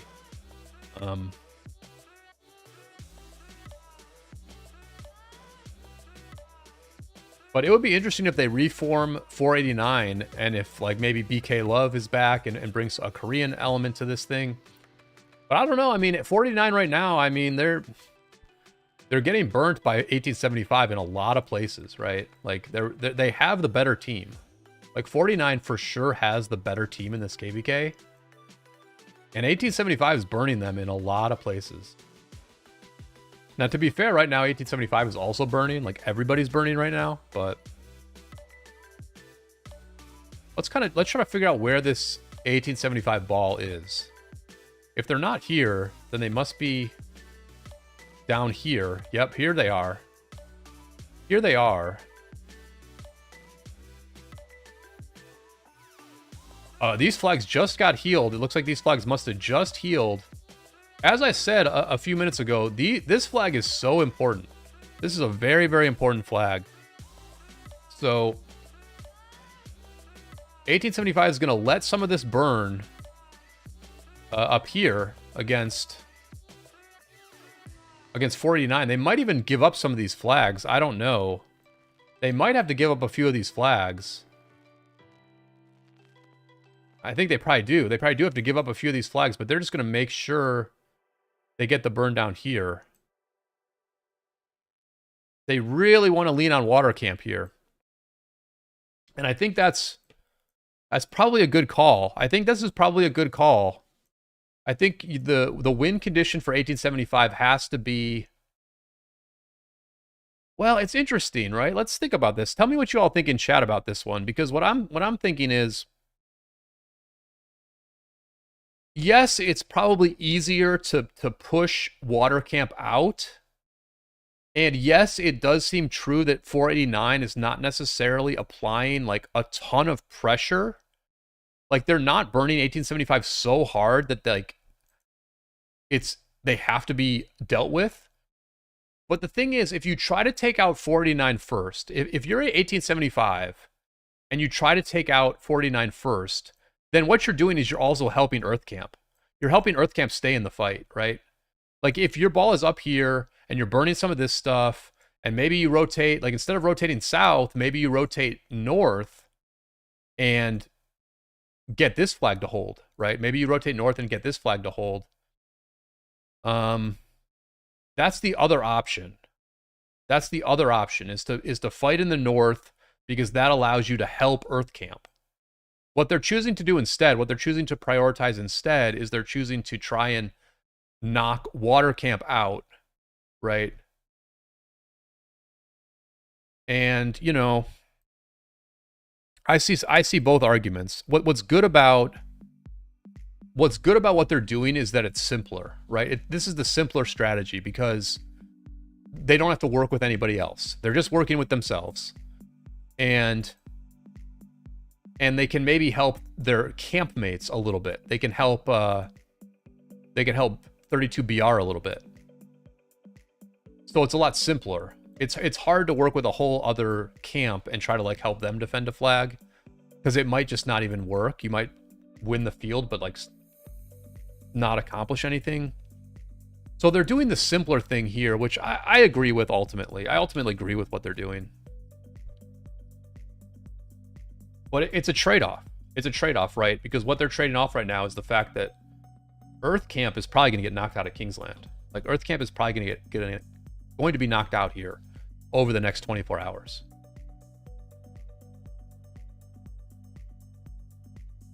Because let's be honest, this is Earth Camp's uptime right now. P74 and 1698, they are Asian kingdoms. Now, 2774 might have some international presence. I don't know. I can tell you that 1698 does not have international presence. They're a Chinese kingdom, right? They don't have international presence. They have Asian uptime. So things are going to get rough for Earth Camp, but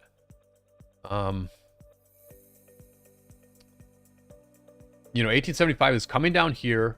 They want to get to these flags. They want to get to all these flags, these very important flags here. Right now they're healing. And Water's putting some time on these things. Pretty important ball fight here. Much more even than the last one we saw. The numbers here, very even. If anything, I would say that Water has more numbers. Now, there's a lack of siege, though. Let's note this, that there's a real significant lack of siege from Water Camp compared to what we saw from 1489.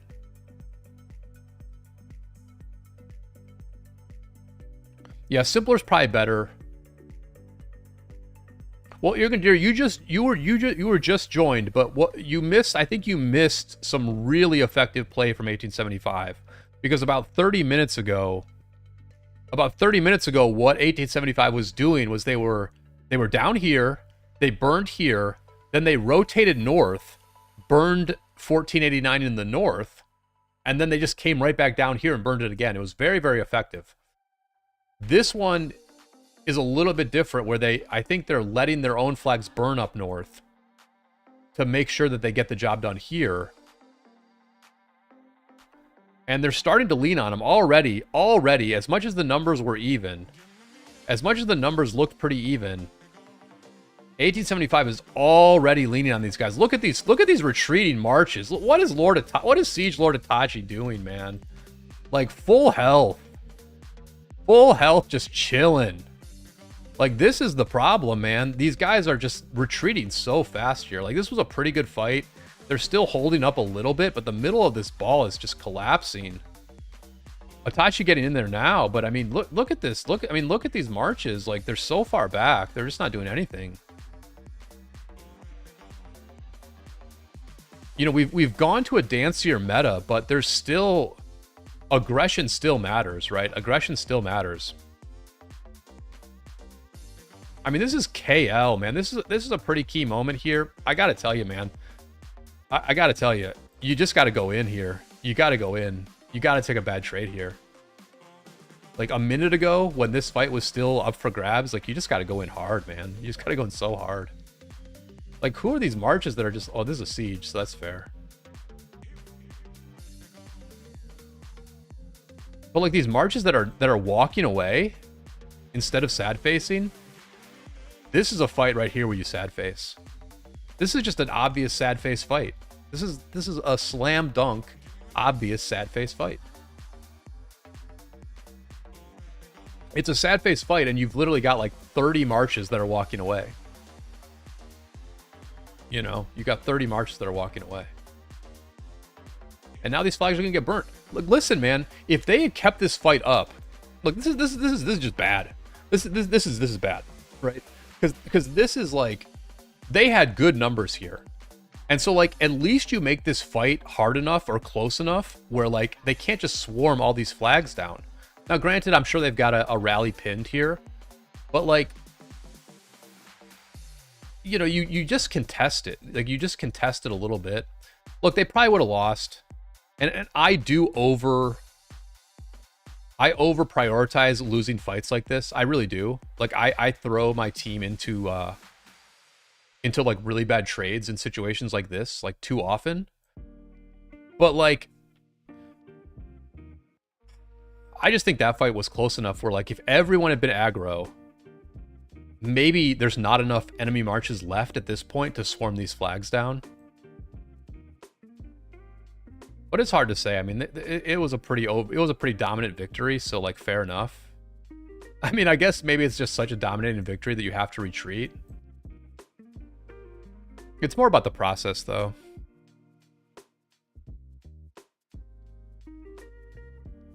Irgandir, I mean, to an extent, like... I mean, listen, it's easier to be like 960 and be aggressive. It's much easier to be 960 and be aggressive than be like LN93 in that situation and be aggressive. It's much easier. And even 960 does, like, they dance a bit. They do some moves where like they'll retreat and then turn type stuff. I mean, see, listen, I always thought, listen, for a long time, I was a dancing type of player.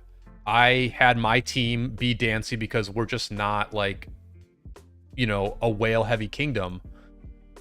It wasn't until I started watching Seawill videos where Seawill would literally, the king of 960 would make videos saying, listen, the meta is to go back and forth very quickly. The meta is to do like a little bit of damage, get out, and go back in.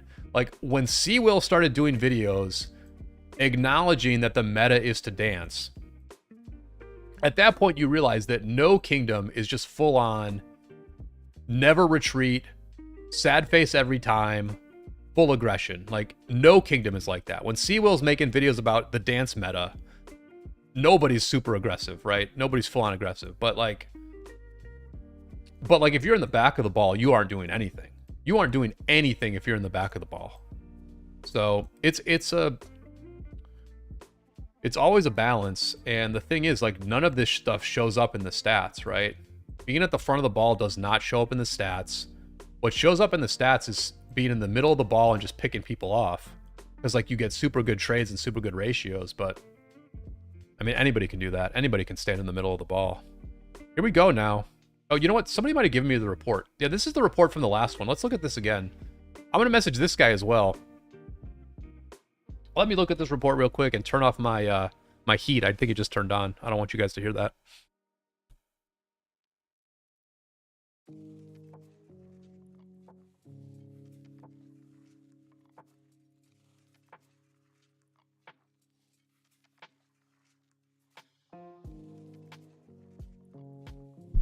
Big swarm with the rally here on a Gorgo. Now we got the Gorgo.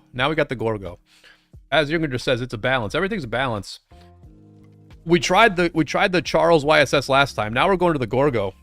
Maybe your boy Brian knew something here. But we'll take a look. We'll try to get this report from Error Moon.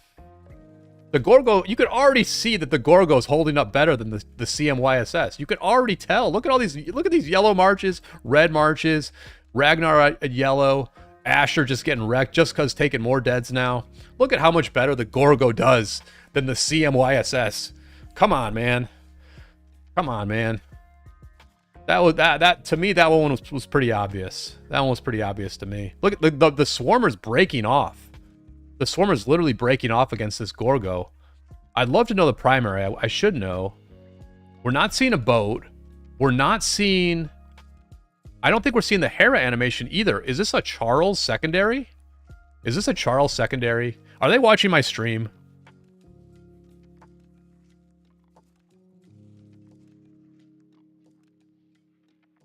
There it is. It gets popped. I would love to get that report. We need to get that report. I don't know who the garrison was. But, like, I'm going to ask this person. I'm just going to ask them for the report.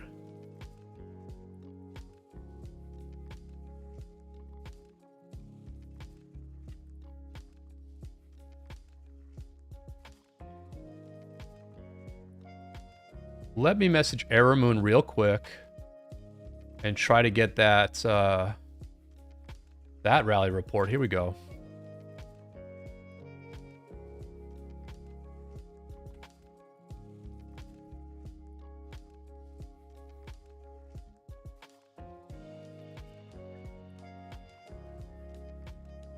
Let's see what else is going on here. It was Hera. It was a Hera secondary from Death Z. Okay, thank you.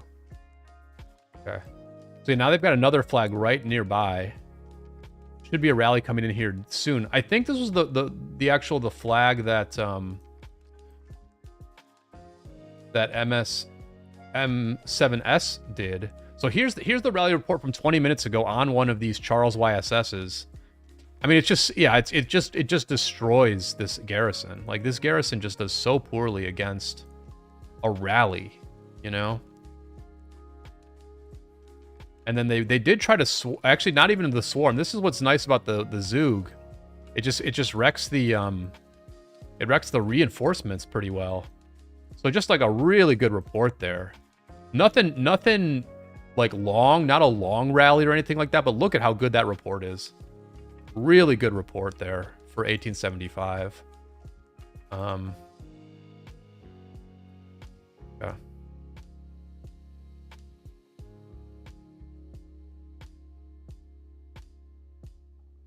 Wonder who else might have that report. See who they're maybe Shikaka Zulu? Yes, it looks like 1568's doing a bit of the coordinating here, or the captain swapping and stuff from Shikaka Zulu.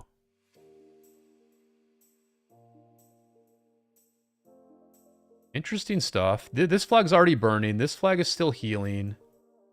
This flag's still healing. Looks like they're waiting for the rally here. This is, if you're water here, you really want to like reform. You want to try to reform at this point.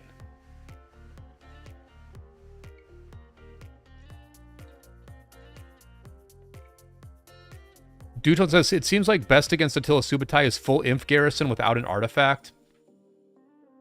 Yeah, and you know, I think Chadsky was saying that like Gorgo Attila does well against it. I don't know if Gorgo Attila is better than Gorgo Hera, but maybe it is. Oh, you're saying when there's no artifact, that's the best. Oh, I understand what you're saying now. Yeah, I think my question now is like, with an artifact, what's best? Yeah, I think it is Gorgo Hera in non-artifact KvKs. The question becomes what's best in the artifact KvKs. I'm sure we'll find that out soon enough. I do think I heard Chadsky say that Gorgo Attila is good. Because I think they were just in a King of All Britain KvK.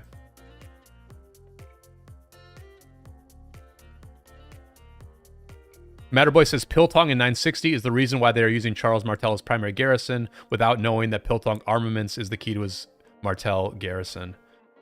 Yeah, I agree, Matterboy. I think that's really like you've got to have like a great leadership set, you know,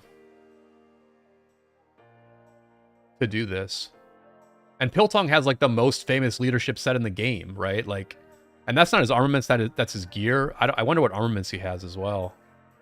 But yeah, I mean, like Piltong has like the most famous Hera YSS in the game. So, and Terra says it's Gorgo CY is best. Yeah, I've heard that as well, right? Gorgo CY is good against Attila Subutai. Gorgo CY is like a very good garrison, right? Actually, that reminds me, I've been meaning to message one of my whales that he needs to think about building CY. You know, we don't have that many international whales left in 770, so like the ones that we have, I'm putting like a lot on his plate. I'm like, well, you should probably build a Cav rally now, even though your name is I Eat Calves. But but he also has like our best Gorgo garrison, so like, he should probably build CY. I need to message a couple of our infantry garrisons and be like, you should probably build CY. You know, just for the artifact KvKs. But we also have to wait. Like, we have to wait and see when what the new infantry commanders bring, because obviously the next commander release is going to be a new infantry garrison, right? We got Subutai. Subutai was meta changing for sure. Really glad that Lilith has decided to make cavalry great against Maka, but what are they going to do with the infantry garrison? Is it going to be a hard counter to Subutai? Like, is the new infantry garrison going to make... Is it going to be better than Gorgo? Like, they could go a few different directions, right? They could do an Eleanor-style commander that doesn't move the needle, or they could do a power creep infantry garrison that's literally, like, makes infantry garrisons the dominant meta again. Listen, every infantry garrison they've released has been insanely strong. Like, Zeno was massively OP. Flavius was just like super strong. I wouldn't say Flavius was OP, but Flavius was like super good. And then Gorgo was also OP. So Lilith has a track record of making incredibly strong infantry garrisons. It's probably their favorite thing to do, actually. But we'll see. We'll see what happens. Yeah, Samis, 1875 is still fighting. Their allies, I believe, are in uptime right now, so like they're out on the field. They're helping as they can. And actually their campmates are doing pretty good at the moment. Here's their campmates, Sammy. The Brazilian alliance that they're teamed up with. They're burning, or they're trying to burn here. And I believe they are burning up here. Yeah, they're about to build some new flags here, actually. This thing's like going down real soon. Real soon. So their campmates are helping at the moment, for sure. Earth Camp is doing what they can, but Earth Camp's not doing a whole lot. Big ball here. And here's the rally on this flag. Aramoon again.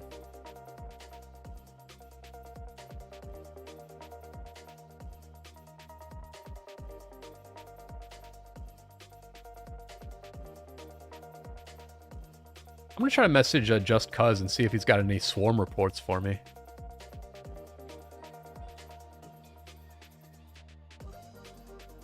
There's Super Joe.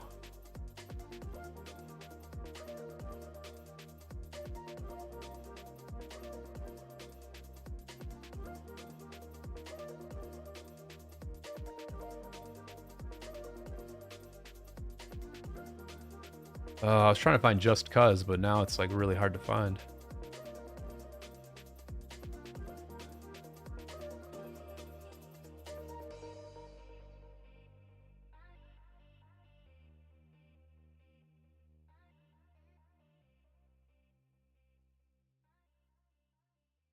Oh, Just Cuz is putting in some work for not even being at the front lines.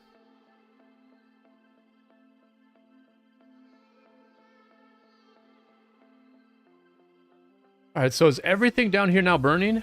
That's burning, that's burning, that's burning, that's burning, and that is burning. I think Just Cuz is in 1875.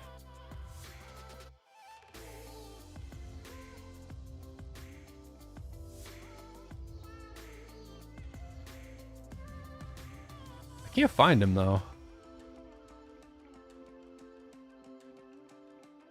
There he is.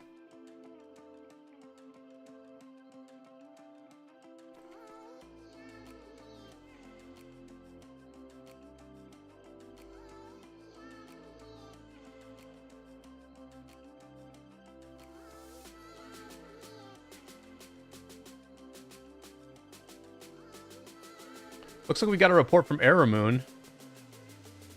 There's the Attila Subutai against the Charles YSS. Yeah, not quite as good as the Archers, actually. Kind of interesting. That's interesting.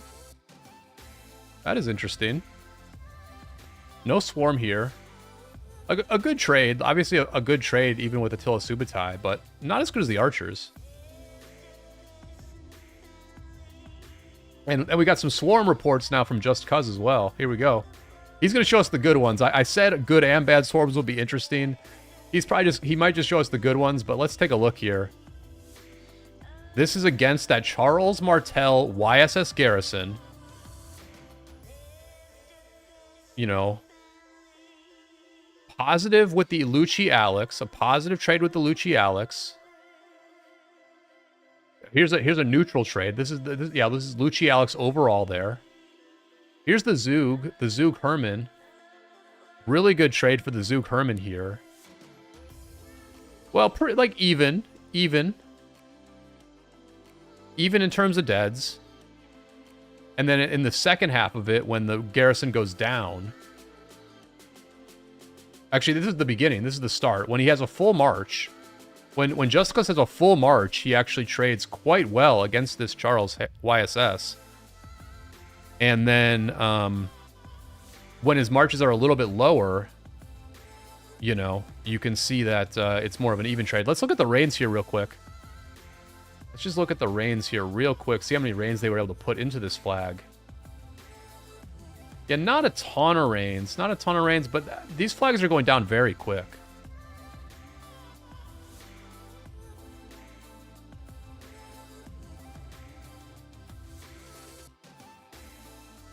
Here's the Asher YSG. YSG still in action. Again, trading quite look, these are positive freaking trades, man. Like we're seeing Just Cuz take deads, but man, really positive trades here. Like very, very positive trades. Tough, man. Garrison life is tough, dude.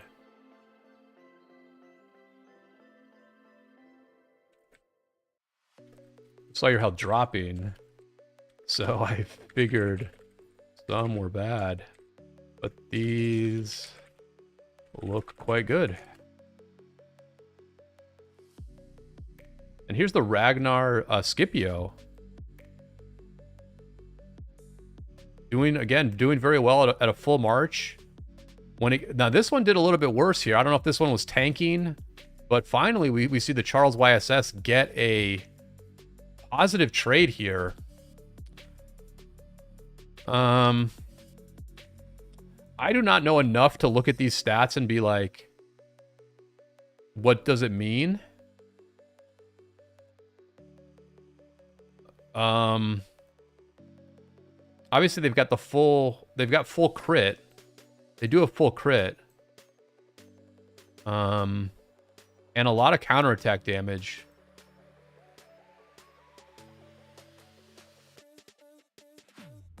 Yeah, the Charles Museum buff gives 60% of stats at this point.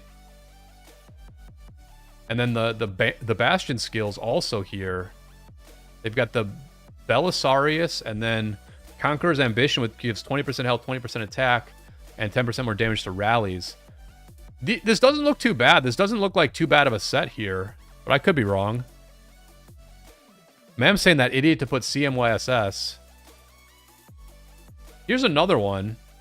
Here's Hero YSS. We can compare. I mean, listen, I mean, not for nothing, but the CMYSS did better against Attila Subutai than the Hero YSS did.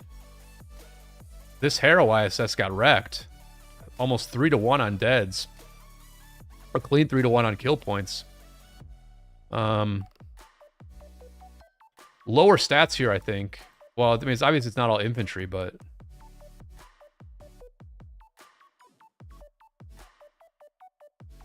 I mean, well, so we got 196, 167, and 122. All right, so infantry is 201, 174, 128.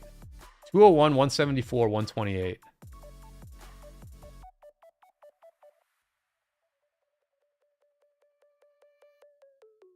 Two 174, 128.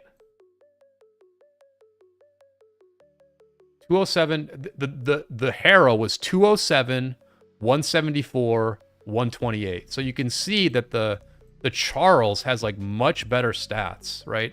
Obviously worse with the cavalry and the archers, but you just like fill it. You only fill it with infantry, right? You only fill it with infantry, and you have like a better trade here. When you look at the Harrow ISS, I think you're probably going to see mixed troops here, right? You're going to see like a variety of troop types, all different troop types. People literally are just like straight filling with mixed troops, right? They're straight filling with mixed troops here. Heavy on infantry though. And like, look at how much worse the trade is. And you can see why. You can 100% see why the trade is worse, because the stats are a lot lower. The stats are a lot lower. Mam's asking what's the best counter to Attila Subutai. We were talking about that earlier. You know, I think in a non-artifact KvK, it's probably going to be Gorgo Hera. Maybe against Swarm, it might be like a Gorgo CM, but against just the rally, I think it's going to be Gorgo Hera. And then I think in artifact KvK, somebody said Gorgo CY is good, and then I think probably Gorgo Attila is also good. But that's going to be in the artifact KvKs, which is this is not an artifact KvK. This is heroic freaking Anthem. All right, so let's do a quick census of the map here.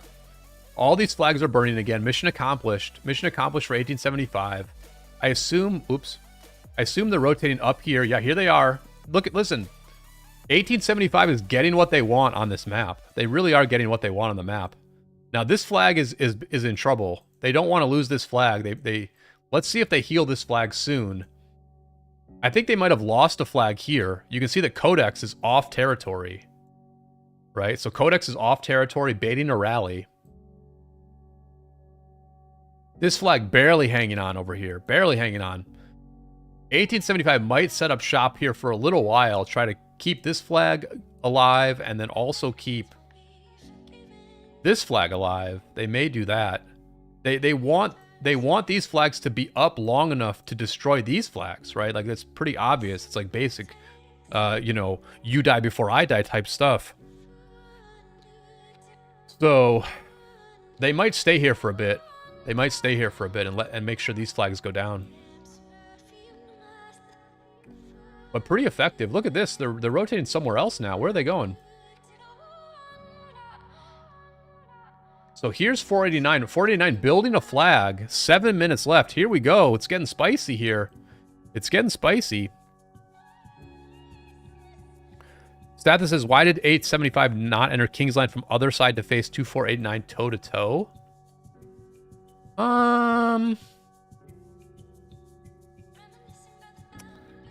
I think it was just a more natural. I think it was just more natural. Like, they would have had to swap everything. Like, I think it's pretty awkward to, like, literally completely swap zones, right? Especially when you're, like, fighting at the level 7 passes for those 3 days. I think it's just too much work, Stathis. I think that just would have been too much work, too much effort. Oh, now I gotta... Where were we? Where were we? Right here? Yeah, here we are. Here we are. I think it was just too much work, and, like, ultimately they're fighting 2489 anyway. Like, they have tons of touch points with 489, so... I think what they did was fine. Ultimately, like, both of 1875's enemies are tough, right? It's not just Wind Camp and 1489 and allies. Water Camp is also strong, so ultimately 1875 had to fight them both.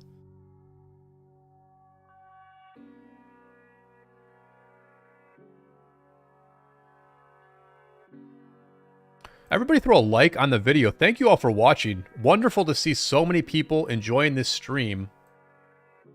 I was very curious to see how many viewers I would get at this hour when no one else is streaming. I'm trying to be a little bit big-brained about some of this stuff. So I am thrilled. I am thrilled that 78 of you are enjoying this content. Do throw a like on it. Subscribe to my channel if you are not a subscriber yet. I will try to do this more often. I will try to cover these big wars in these overnight sessions. We do have another war coming up soon. I might be doing some boots on the ground coverage of another big war. Let me get the dates for you here. 1188 and 2965, they will be going up against 2748 and friends, right? They will be going against 2748 and friends. That's going to be... Oh, that's going to be in a few days, I guess. Well... Yeah, we might have some stuff later on in the week, actually, with that war. I'm not sure when the big fight with them is, but... other KvKs are getting going, actually. Savvy, good to have you here. Good to have you here, Savvy. Savvy, I don't know if you saw our opponent for Arc, but we have a tough opponent in Arc, so get ready.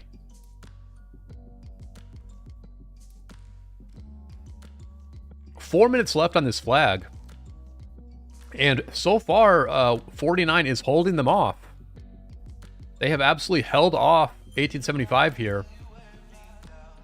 1875 has a lot to do. Look at this. They're also cutting them off as they try to go to this spot. This is looking pretty effective for 489. This is a nice flag to build. This really opens up a lot of touch points. Against, it looks like this is maybe the Farm Alliance. Looks like this is the Farm Alliance for 1875. And 49's trying to touch them. And this is a big deal. This is a pretty key objective here that 49 looks like they're going to pull off. Only 3 minutes left on this flag. So things are just going to get... They're still really tough for 1875. They've been really strong for as long as my stream has been going on, which I think has been a couple of hours, maybe? Yeah, it's been a couple hours, and 1875 has been looking good this whole time, but it isn't necessarily getting easier for them. And this is a pretty big development here. Look at all these Gajamadas. Look at all this siege. Just holding off a pretty mid push, a pretty meh push here by 1875. Did they go somewhere else? I don't think they did. I mean, there's some of them down here. They want to hold this flag, but it's burning, so... This flag's healing now. This flag is already healing. This flag is also healing. This key flag here is also healing, so... Boy, what do you do if you're 1875 at this point? Because they got to stay up here. They have to extinguish this flag so that they can take out this flag line from 489. They kind of have to stay up here for now, I think. I think you have to send everybody back up here. You've got to hold this flag. You've got to heal it and hold this flag.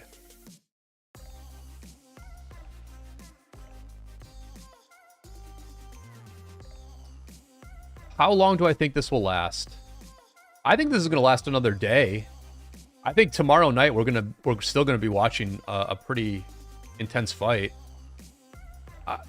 I could be wrong about that, but I think this goes for another day. You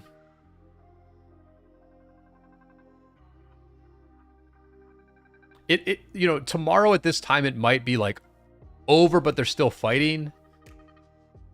But I don't think, because 1875 has not really lost territory. You know, like they're pushing in on water. This seems like the problem area. These flags for 49, where they do have to fight both camps. Like they're fighting both camps here, right? They're fighting both camps. Here's Earth. Earth needs to try and hold this flag. They need to stem the bleeding here. They're rallying. Look at this. Rally by Earth. Attila Subutai here. And it burns. They get the burn. Big time burn. Big, big, big burn by Earth there. So, Wind Camp was making sure they held this flag. They have achieved that. They've achieved their main objective of holding this flag. They did get burned here, but obviously this flag can take it. It's full health.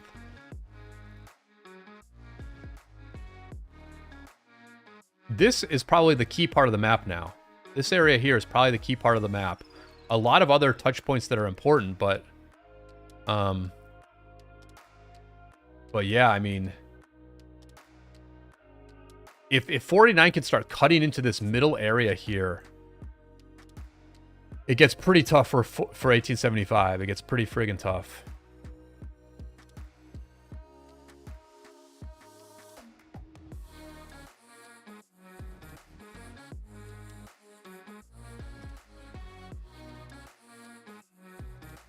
This flag's healing, and this flag's healing. There's the heal. That's what I wanted to see.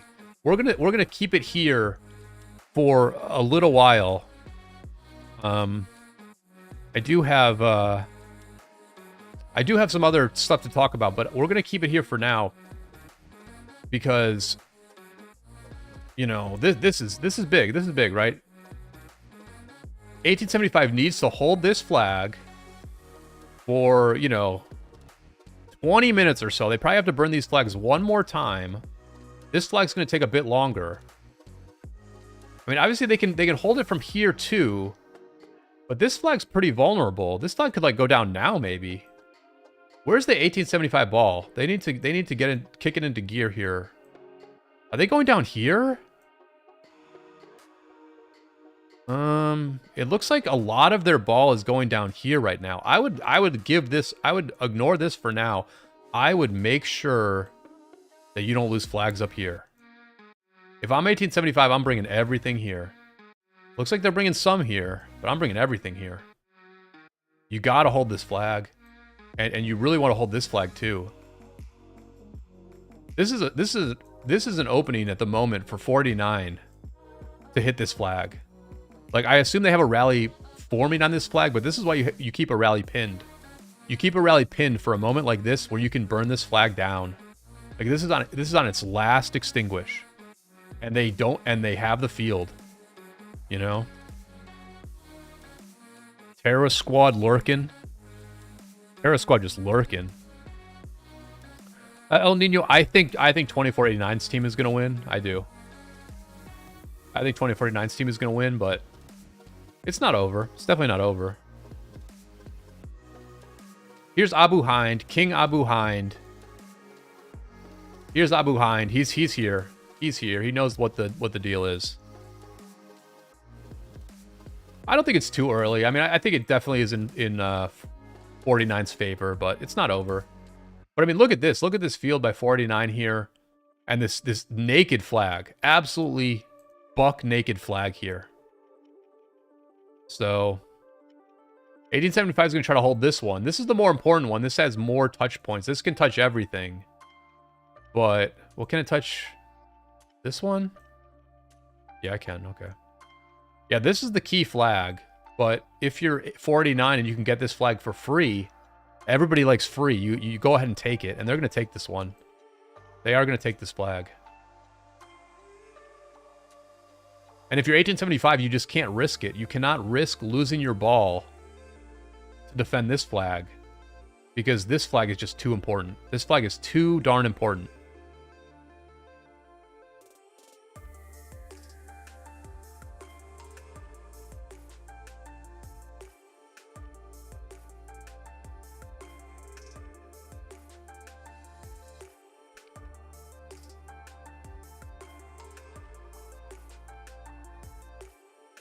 There's Jack Jack.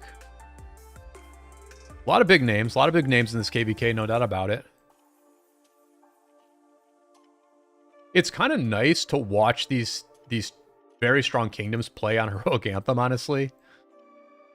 It's, you know, it's a pretty simple map. Heroic Anthem is the most popular map in Rise of Kingdoms. So it is interesting to see, like, really strong kingdoms play on this map and sort of see, like, what the pace of things are. I would say the pace is like very offense oriented, right? We're seeing very few successful defenses, like very few. Very, very few successful defenses, you know?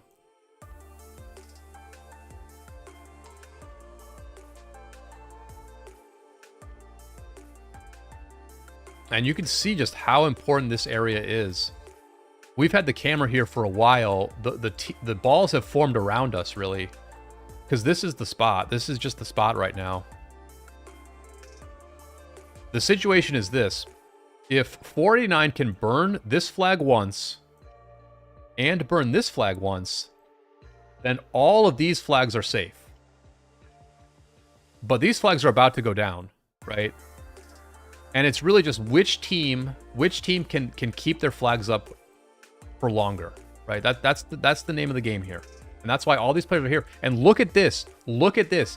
1875 is rotating north to try and defend this flag. Very interesting. No cities around this flag. Look at this. This flag has no cities around it to fill. It's all on Unison here. Unison with 22 million power is not going to be able to put too many garrisons in here. And they probably don't have a lot of reinforcement capacity either. Bit of a drop ball here to not get more cities at this flag, because look, they're coming in numbers, in big numbers. They're coming in big, they're coming in hot. And it's probably going to work. I don't know. But I don't know if this is going to work, because this rally has got to be soon. You swarm this flag. Why are they waiting for the rally? Swarm this flag. Swarm this flag, dude. What are they doing? They should have swarmed this flag like 5 minutes ago, right? They're waiting for the rally. They didn't need to. This flag could have been swarmed. This flag could have been swarmed. There's like no way to reinforce this thing, right? Here's Frosty. Frosty going against Abu Hind here in a little bit of a wing battle. 49 with good numbers here. They're trying to hold off this blue ball for long enough for the rally to hit. They could have just swarmed this down. The numbers are favorable for blue. The numbers are favorable for 1875. Pitbull, what's going on? Comedy says, we allies got pushed out. 48 focused on the weakest kingdoms. Well, that's what you do. That's what you do. You play the numbers. You play the numbers. Now this Gorgo is getting assaulted. I don't see the rally. I don't know if there's a rally. Now, look, somebody was just swarming it. Now 49 knows. They're like, man, we dropped the ball here. We should have just swarmed this thing. I didn't think but you know, who's winning this? Earth has to rotate down. I don't know if Earth is rotating down. Doesn't look like it. Earth is not able to rotate down. It looked like blue had the numbers, but it's a little... Where's the rally? Where is the rally on this flag, man?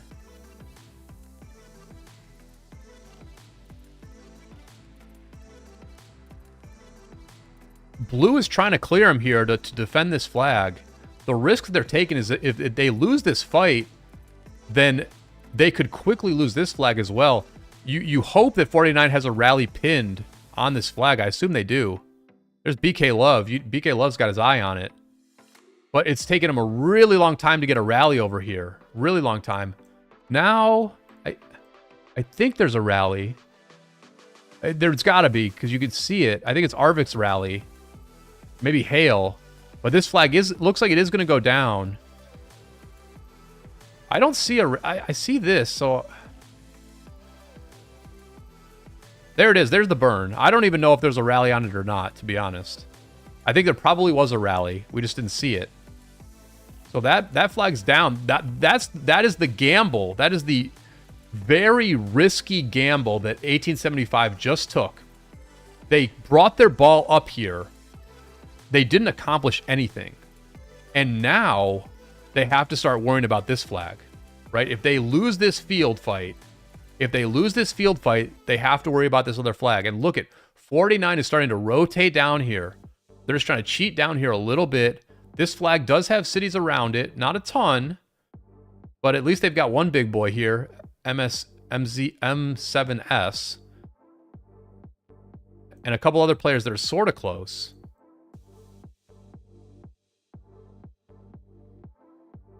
They might, 1875 might be okay. They're not doing great in this fight. They're just doing okay in this fight. And you can just see that 49 is like kind of trying to get over here. They've probably got a rally on this, right? And look, I mean, it's starting to happen here. This is starting to happen. Potentially a pretty big mistake here by 1875 to engage. They didn't accomplish anything. And now their other flag is under threat. Wow. Wow. I mean, you have to stay in this fight. At this point, you have to stay in this fight. You can't tell players to, like, reposition or anything. You have to stay in this fight. You have to just try to win the fight up here. If you win a sector of this fight, like maybe if you win like the bottom sector of the fight, then you can rotate down. Players are starting to rotate down at this point. They're kind of winning up here, which is okay. It's not bad. I think these players are correct to stay here, but I also think the bottom of this ball is correct to come down here, because this is the more important fight at this point. Cyrus, we'll take a look at the map in a little bit. I want to see what happens here at this flag. Because this is a very important flag here. Very important flag. It's on its last legs. If it gets burned, it's done. These flags might go down anyway. This has 1/6. Like, some of these flags will survive, right? One of these flags died, but it didn't matter. That's a less important flag. So here we go. Gorgo. I think it's being swarmed. Kingskill's getting popped. It's getting swarmed. Look at how fast it went down. Look at how fast this garrison went down. 49 just got the field. They got a little bit of the field here. Oh, this is big. This is big. The Gorgo's low. This Gorgo is low already. I don't think there's a rally. I think it's a swarm. I think it's a full swarm here. Oh, my goodness. Oh, my goodness. Oh, there's the rally. Attila Subutai rally from Pho. Yep. Let me just stay on Pho if I can get him again. I should have never got off him.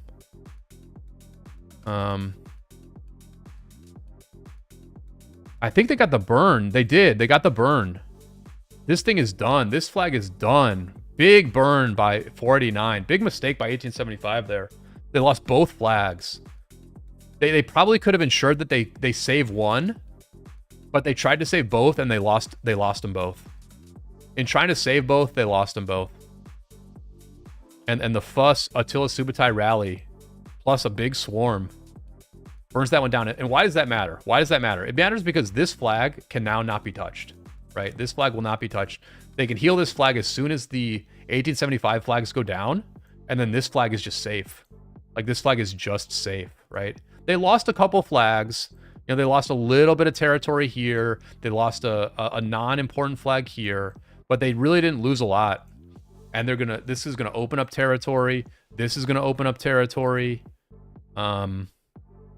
Big win for 49 there. Big win for 49. Now they've got this flag here, so they're not going to lose that much territory, but they're not going to be touching. They're not going to be touching. They're not going to be touching 49.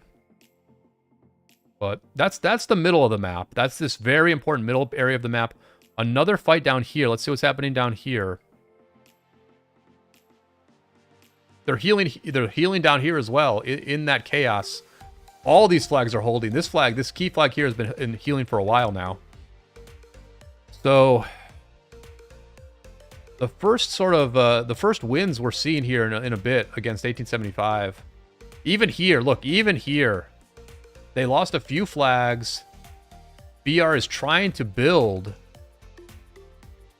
but because there's nothing happening on the other front, 1568 is able to rotate their full ball over here and defend. Can't even see the flag in this. Gotta be a flag there somewhere. I'm not sure where it is. Oh, there it is. Okay, this flag's under construction. 7 minutes to go. And this flag's probably going to go down. This flag will probably not get built by BR. So pretty good timing over here for 1568. They got here just in time to destroy a flag under construction. And these are the ups and downs, right? This is why, like, it's best to not get too high and not get too low. As much as 1875 had some really good couple of hours there, you don't want to get too high over them because it can change very fast. It can change very, very fast. So That is the challenge. That is the challenge for sure. Because when you're winning, it feels like you're going to win forever. And when you're losing, it feels like you're going to lose forever. Here we go. A Zoog rally here from Jack. I don't think Jack is the same as Jack. I think they're different Jacks. It's getting swarmed down.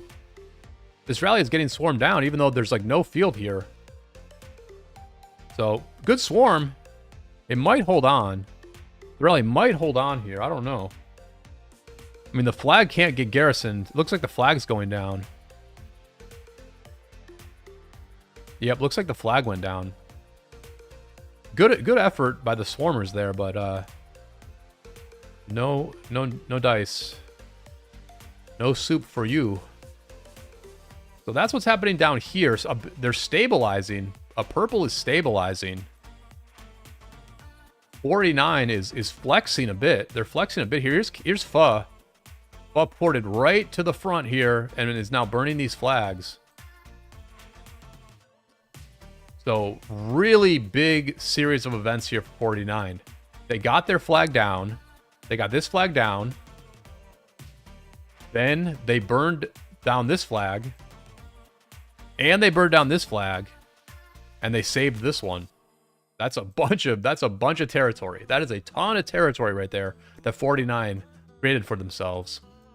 So yeah, you don't want to be the war lead on 1875 voice chat right now because you have some tough decisions to make. You have some very tough decisions to make.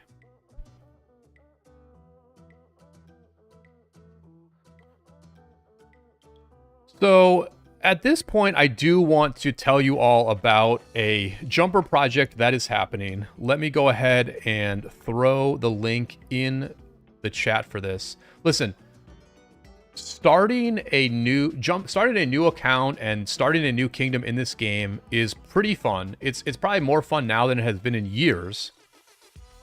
And there is a project that's going to be jumping on April 15th, tax day. If you're a newer player, or if you're someone who just has like a bit of free time right now and wants to start a new account with a very organized jumper group, they are going to be jumping to Kingdom 3801. This is the project here. It's Project Eternal Risen. You can see that they've got 1,400 people in their Discord. My contact in this kingdom has said that they are probably going to have about 800 people jumping with them. And, you know, this seems like a good project. I mean, like, listen, they're sharp enough to have me promoting it, right? They're sharp enough to know who Brian Kuh is. So, like, that's a pretty good start right there. You know, their Discord has some good info about, you know, what to do if you're a newer player. Talent trees for all the early game commanders. This is helpful, actually. This is helpful to see the talent trees for the early stuff. You know, the whales. I mean, if somebody asked me for a Thutmose tree, I wouldn't have been able to give it to you, but Thutmose is one of the very strong commanders in the early game. And so I do encourage people to check out the Discord for Project Eternal Risen, Kingdom 3801. It's an experienced leadership group. Their plan is to have 3 main alliances in 3801. And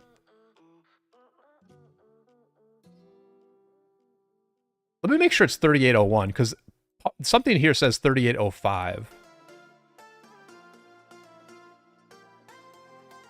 Yeah, it's not a jump. Well, I mean, I guess they're just jumping together, right? Like, jumpers are not a thing, but you can jump. But you can jump. You could, like, still join the same new kingdom together, right? Let me make sure I have the right kingdom here. I'm just gonna make sure. Let me ask.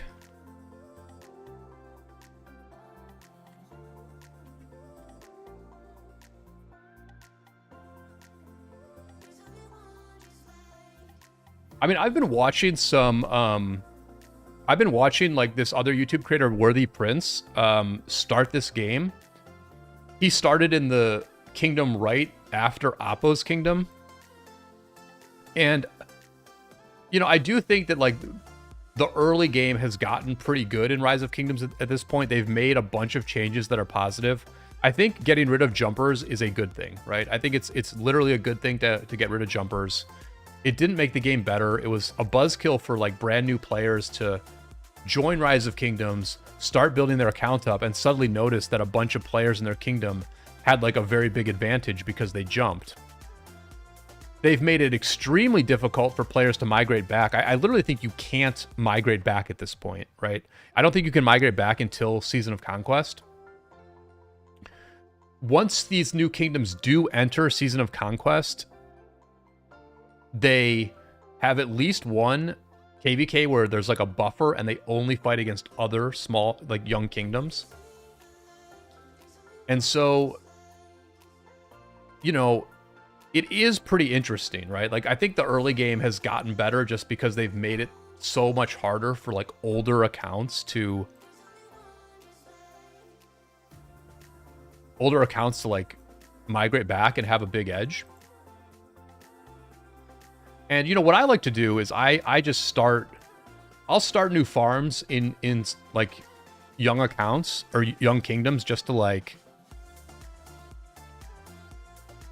you know, basically I just enjoy the activity. It's just kind of fun to like follow what these young kingdoms are doing as I build my farm. I mean, this account has been around for a while. This is my like latest farm here. It's in Kingdom 3540, which was like a pretty big jumper project. And you know, I don't really do anything, right? I just like build my account and like watch the clouds go by. But this is where I build my new farms. Is I just build new farms in like brand new kingdoms. I'll probably start an account in with Project Risen in 3801. I'll probably just start an account there just to like see how they do. Because you know, you can never have too many farms. I'll say the biggest issue with like starting a farm account in the new kingdoms is that people just like attack you, right? Like they just like I get zeroed. All my farms regularly get zeroed in these new kingdoms because like they're small and people just like they just want to have something to do, I guess. But you know, listen, there's just always people starting new projects. If you start a successful new project, then you get to be a pretty effective kingdom for over a year in this game. 3540, I'm not sure if we've won a KvK. I know we've won a KvK. I don't know if we have a star yet. Well, let's see if we have a star. I don't even know. There's a guy named Not Brian. The leader of this kingdom is actually named Brian, or Not Brian. Yeah, we don't have a star yet, but like we've won a KvK, and I think we're in first in Light vs. Darkness. Yeah, our camp is first in Light vs. Darkness. So I do enjoy these new kingdoms. I definitely do enjoy the new kingdoms.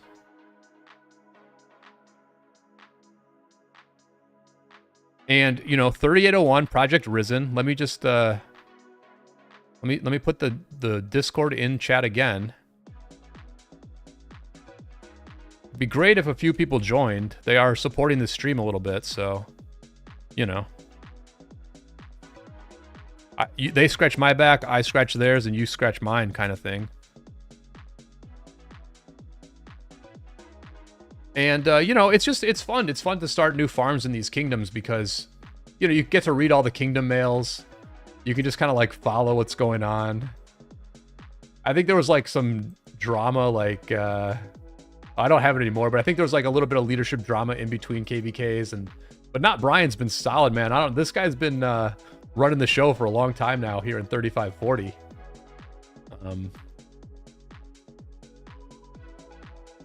And, you know, we're getting to a point now where there are, like, just as many kingdoms with a 3 in front of it as there are kingdoms with a 2 or a 1 in front of it. It's pretty wild. It's pretty wild how this game just keeps going. And, oops, that's not what we want. Yeah, we're at 3790 now. And like 2 of these kingdoms are big. Like 3777 is Appo's kingdom. They've got like a whole project there. 3778 is Worthy Prince's kingdom, and there's a project unrelated to him that took over this kingdom. You know, sometimes you get into a new kingdom and it's disorganized. Sometimes you get into a kingdom and there's a whole pre-planned project ready to take it over. If you want to get involved in one of them, do check out 3801. Like Irgun just said, questions to ask a new kingdom. Do you know Brian Kuh? I can tell you right now that I have a perfect record. I have a perfect record of promoting jumper kingdoms and them being successful because, quite frankly, I have never done it before. So this is the first, and best of luck to Project Eternal Risen.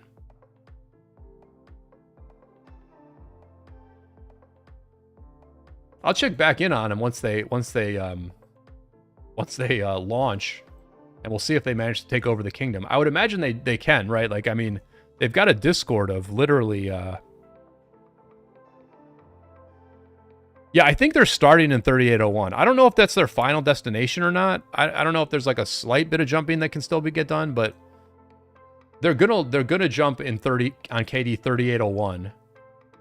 And yeah, they've got like a bunch of people in their Discord. Like a bunch of people in their Discord. They're probably expecting like 3 full alliances at least. So yeah, best of luck to them.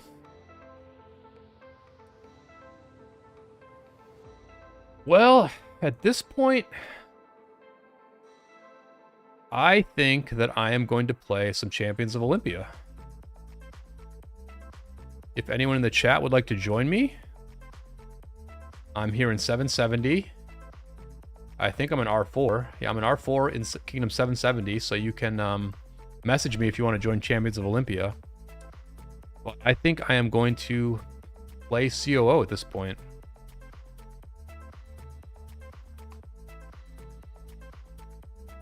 Let's see, who do I want to use? Which of these teams was better? I feel like neither of these teams was that good, you know?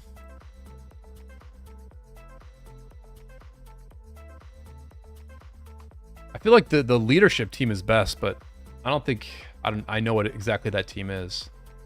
I guess I'll go with this Imp team.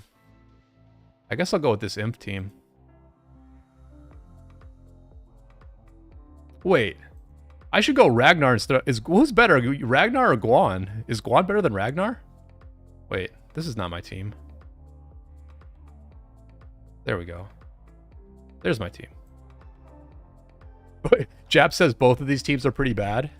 Japs, if you want to tell me a better team, I'll set it up.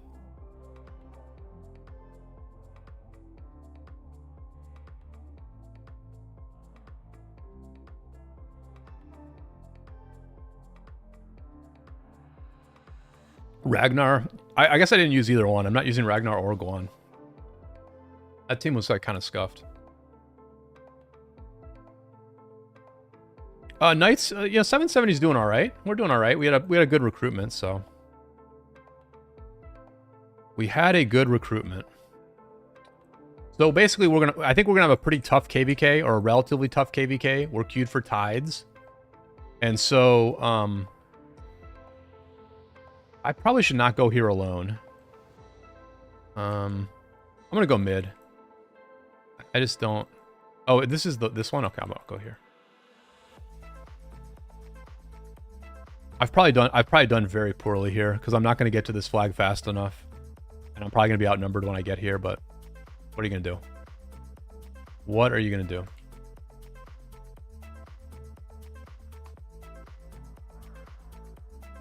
We put the taunt on the Constantine, for better or for worse.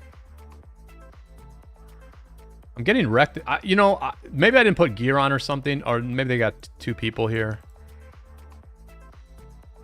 I'll be honest, I used to be decent at Champions of Olympia, but ever since they did balanced mode, I have just not been able to I have not figured this thing out. Not a fan of balanced mode at all. Or maybe I am a fan, but I just haven't figured it out yet. But yeah, 77 is doing okay. We'll see how this KvK goes, you know. We lost so many leaders. We lost so many people who are active on voice. We lost so many whales. Like, we're not what we used to be. We're nowhere close to what we used to be.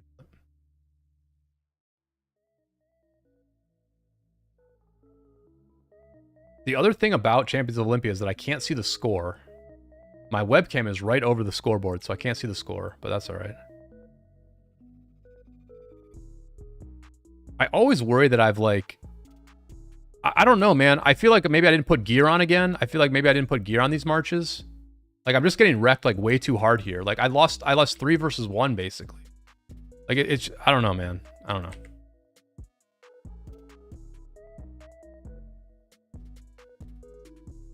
I might have forgot to put gear on these marches. I don't know.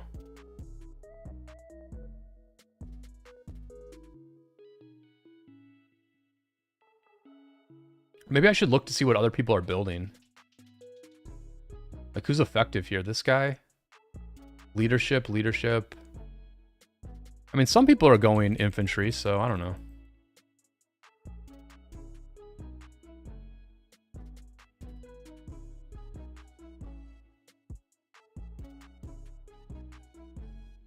All right, we'll go over here.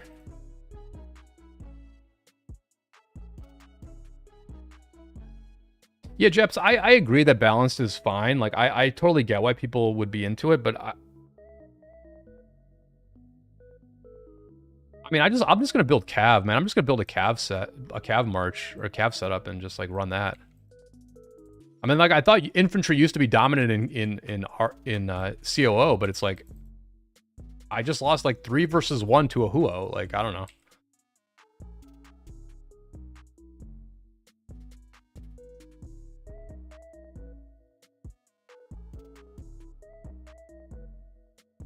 Not sure where the thief is, or thief hasn't spawned. So we're good there. The thief has got to be soon. Jeps, okay, thank you. I'll check it out. I'll check it out.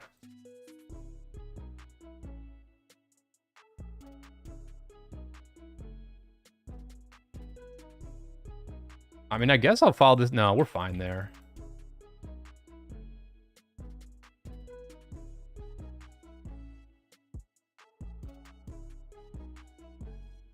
I mean, I'm just outnumbered again, so I can't run though. I'm infantry.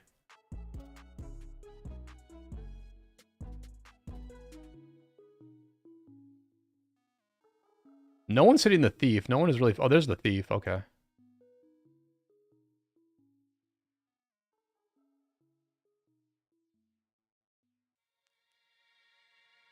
I mean, dude, my record is so bad. I must not have gear on. I hope I don't.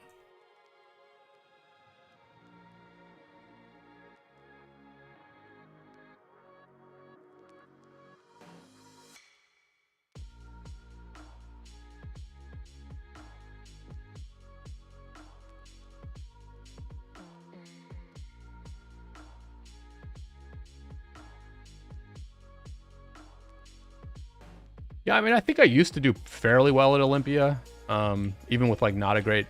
And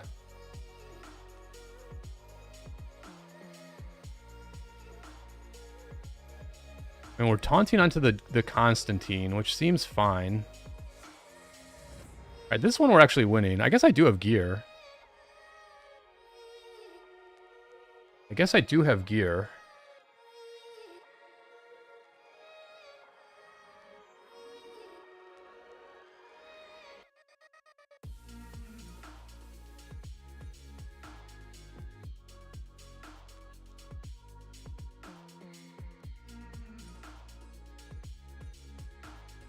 I mean, Olympia is ultimately about, like, just being in the right place. Like, you got to figure out where your teammates are, figure out where the opponents are, who controls what, and just be in the right place. That's the main thing. And then you have to have good micro when you're fighting.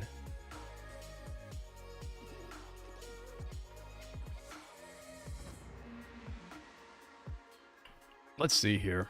Let's try to figure out what happened there.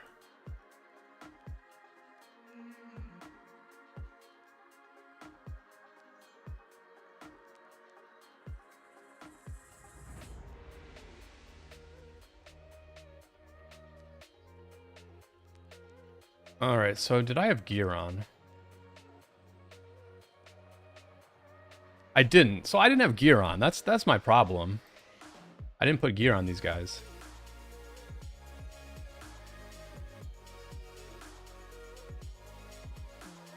Let's see what Japs has to say.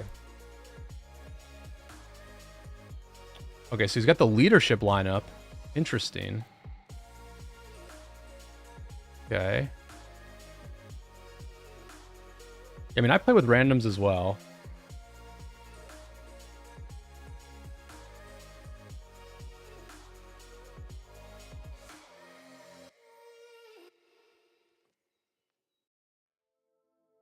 All right, so you do this.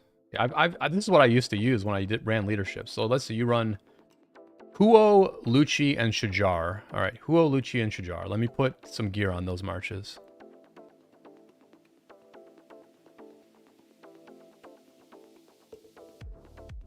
Huo, Lucci, and Shajar.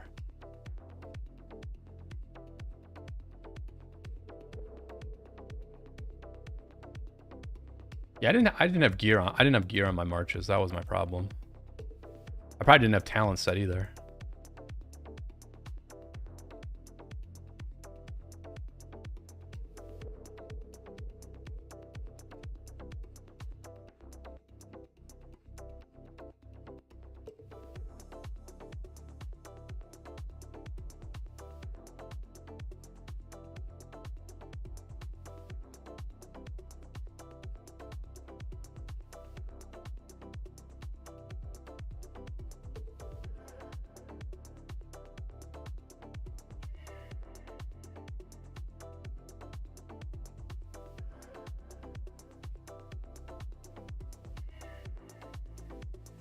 You know what I should do? I should use like drums. Like how many drums do you use, Japs?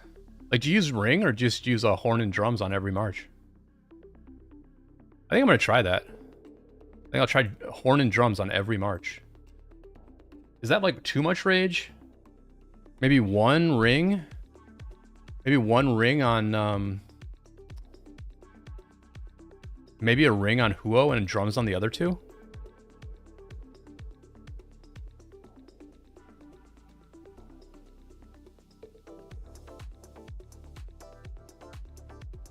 Horn and ring usually. I wonder if drum... I guess you get rage from your skills. Alright, so then we need Lucci.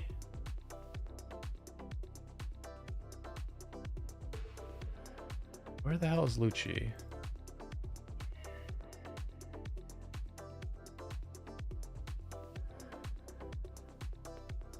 Alright.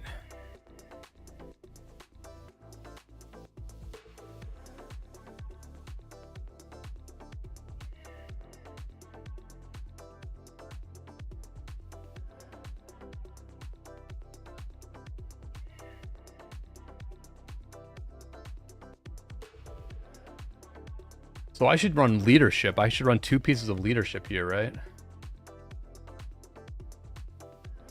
Is this it?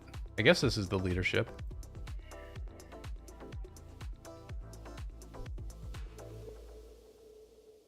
I assume this is all the only leadership piece.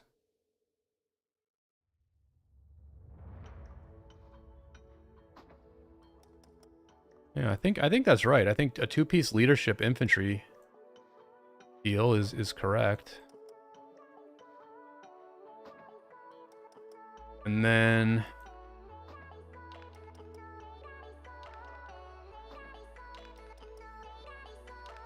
I guess I'll run infantry defense instead of Ian's gloves.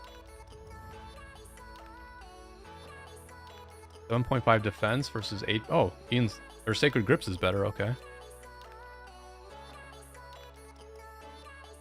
Give Lucci a horn and a ring. That's fine. We'll go ring and horn. That's fine. 4-piece for march speed. Okay, that makes sense.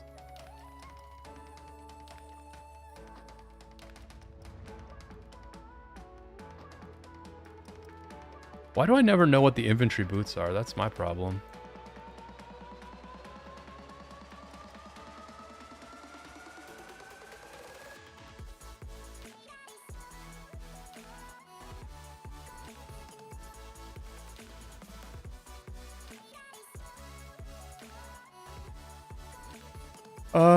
I guess I should get rid of the Hope Cloak.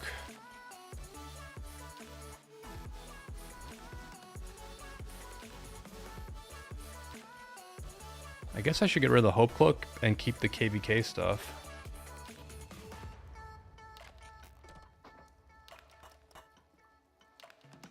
There we go. 10% March speed, loot cheese. Oh, I gotta do talents too. Oh man, this. I'm sorry. I'm sorry to like bore you all. I'm genuinely sorry to bore you all with this. I wasn't thinking ahead. I was not thinking ahead when I started this.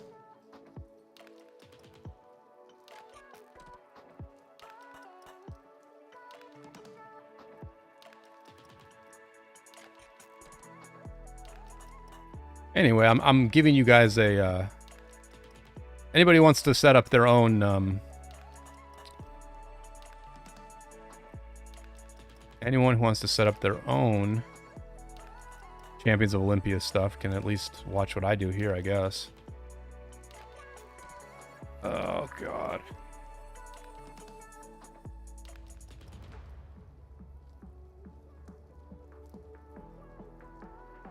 If I were better at this game, I guess I would know how to do my own talent trees, but I just looked this stuff up.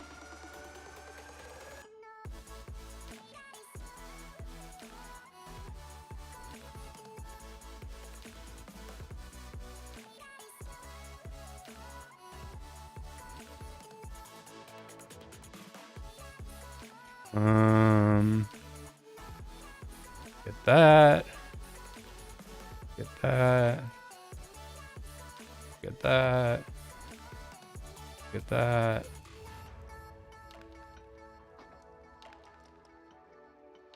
We'll get that, I guess. Oh, God, we have to do armaments too? Like, what the hell, man? This is why I don't like Olympia, man. What? I guess the armaments are pretty easy. All right.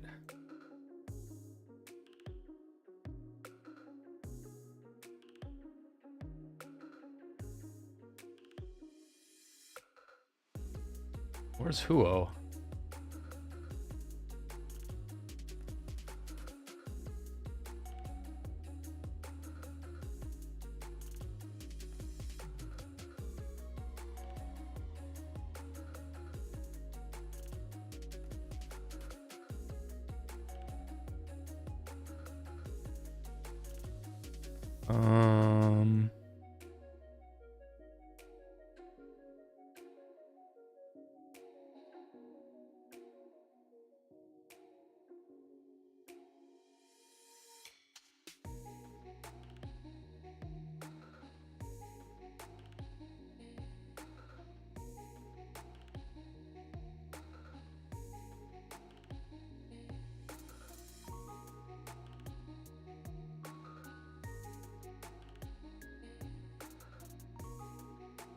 I'm surprised I got any kills in that last match when I had like no gear, no talents, and no armaments. And then we got Shajar.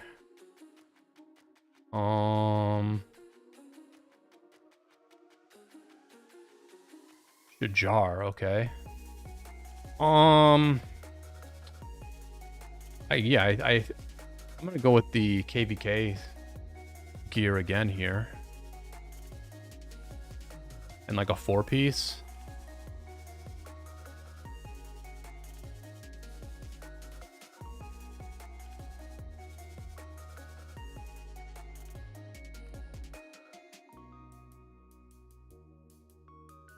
Dragon's breath plate, one of the nicest looking pieces of equipment in the game. Facets.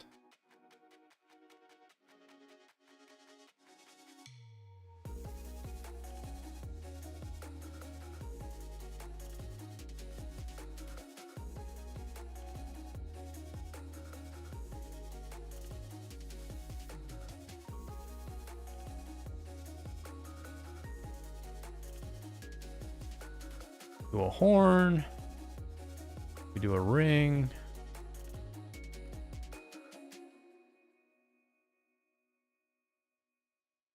We give her armaments. What? I assume this is like circle? It's got to be circle. Oh, this is kind of... I mean, it's kind of cool to use circle on Shajar, I guess. I guess you can do like a decent amount of testing in Olympia these days.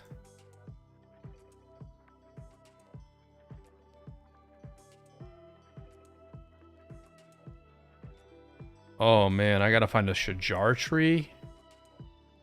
Bruh. Bruh.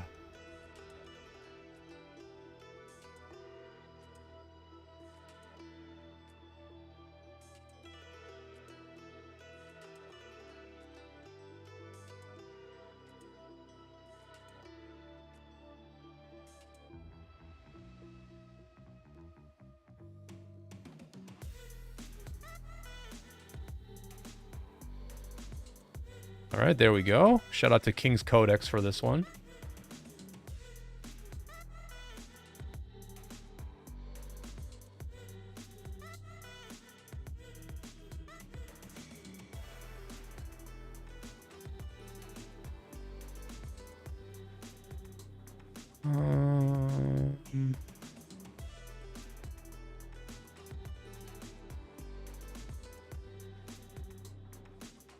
I don't know where they put the last talent point. Oh, here. No, oh, well, whatever. All right. We're good. We're good.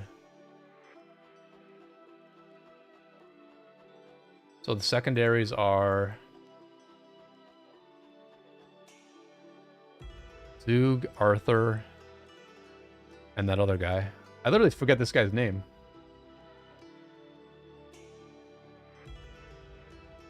Sargon.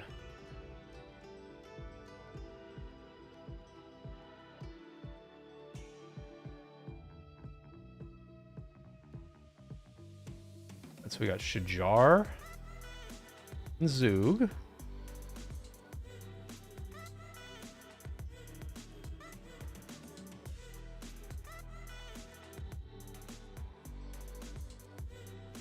was who and Arthur, I think. Gotta be Arthur. And Lucci Sargon, interesting.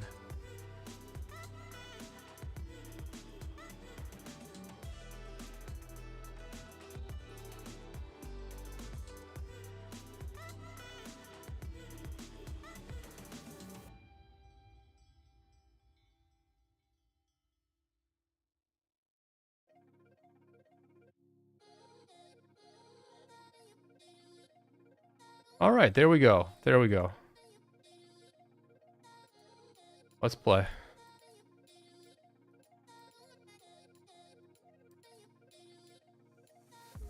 Throw a like if you're still here. I'm afraid to look at how many viewers I lost setting up all that equipment. But let's take a look. Yeah, we dropped. We dropped.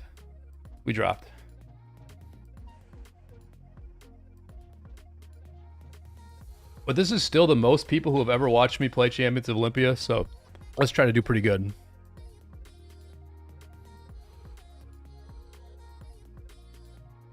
There in the chat, people are talking about spending in this game. You know, I just think it's cool that we might be getting Crystal Tech more easily. You know, the changes to Kalkarwak and stuff. We'll see.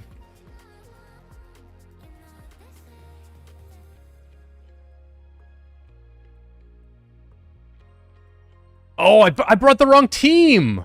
Oh my gosh, dudes. I brought the wrong team. Oh, not like this. I set up the team for like 15 minutes and then I brought the wrong team. Oh, not like this.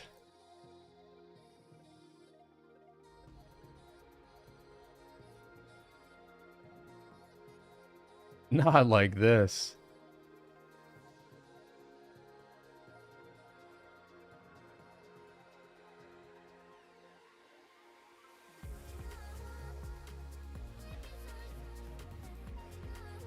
It's almost like they match you up against other people who have bad teams.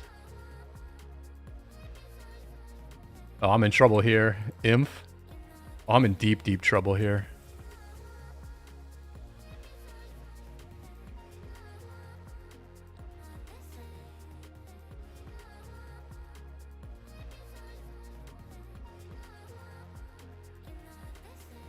I guess I should just, like, stay, yeah.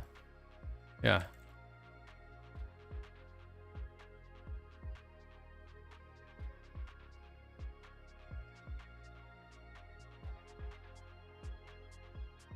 guess I should, yeah, we got 6 here, so we'll hold on to this thing.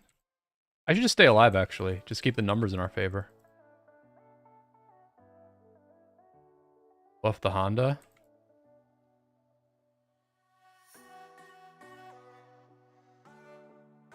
This dude is healing. I'm staying here to protect this thing. That doesn't seem too sensible. My teammate is being very greedy here. Very greedy. He's being very greedy. Trying to heal right now. He's being super greedy.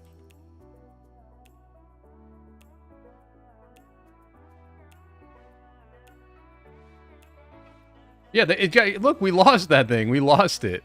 We lost it because this dude's friggin' healing, bro. Like, what the F?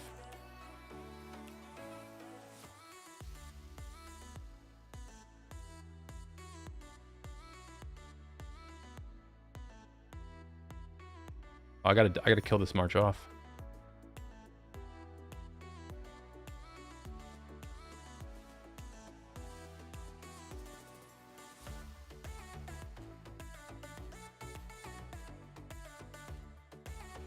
Oh, this Zoog is just like...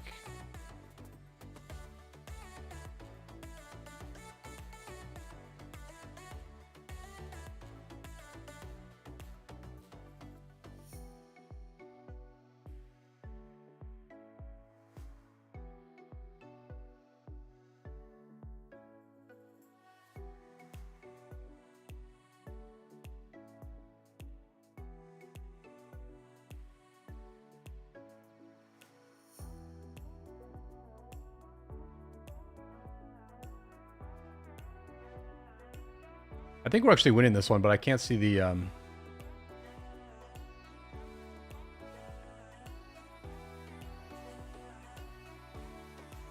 can't see the scoreboard.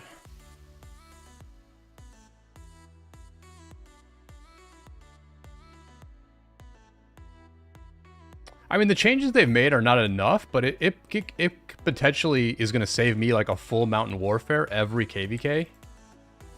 If the calculations I did are correct, which they might well not be, but we're probably getting maybe 15 to 20 million more crystals in either discounts or in earlier trials. And that's like a full Mountain Warfare. You know, 15 to 20 million crystals is literally a full Mountain Warfare.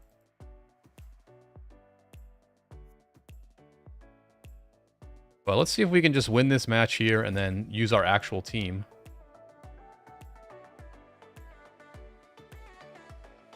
I'm staying on this thing.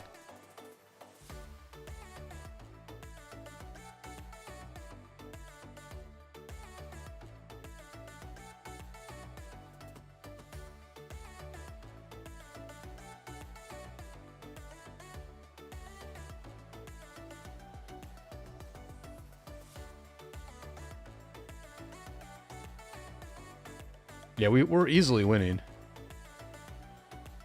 In fact, I wish they would surrender.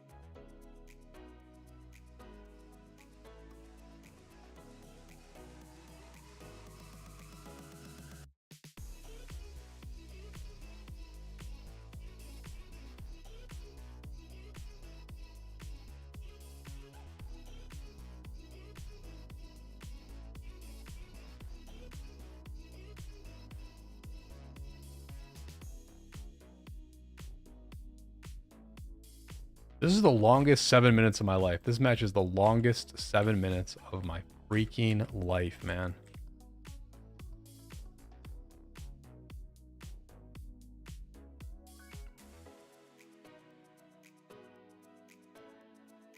I don't know if it's like a team of bots or what. I don't know why they're not surrendering.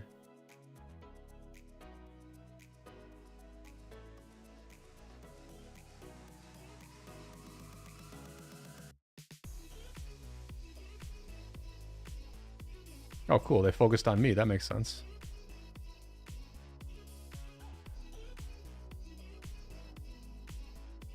Kaizen has the right idea. Just AFK until the end of this match. That's what I would do, but I'm on stream, so I can't do that. Finally, this thing's over. Oh my gosh.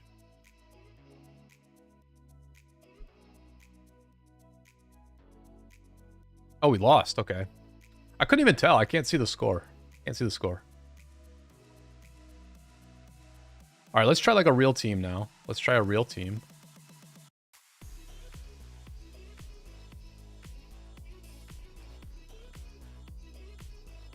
We'll use this. Okay, perfect. Let's see how this team does. Leadership is the best because the leadership skill tree gives you rage. Rage is what you really need. Infantry is very strong in Olympia if you have somebody giving you rage nearby. The problem that infantry has is that it just doesn't generate rage fast enough, and so a team that has rage is just going to get their skills off faster and be good to go.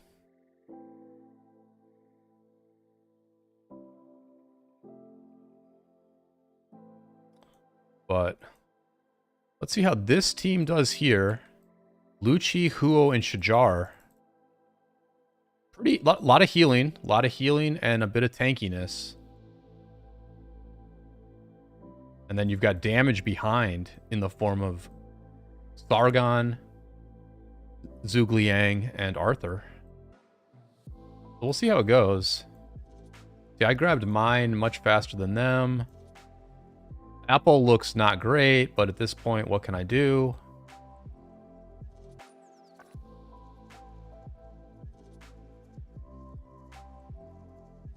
So I'm putting the pressure on this guy. That's cool. We'll have a real fight here against another leadership player. We can test this right off the bat. Target here. I maybe should have waited for the Shajar, but that's all right. Oh my gosh. Yeah, you see, like, they just got their skills off faster, and they just nuked me down very, very fast. That didn't work at all. Well, that didn't work at all. Damn.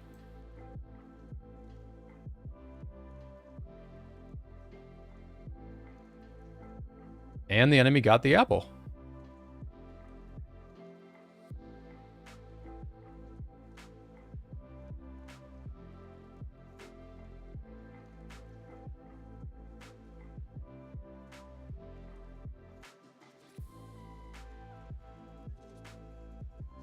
Okay, yeah, I should have dropped that skill faster. Gotcha.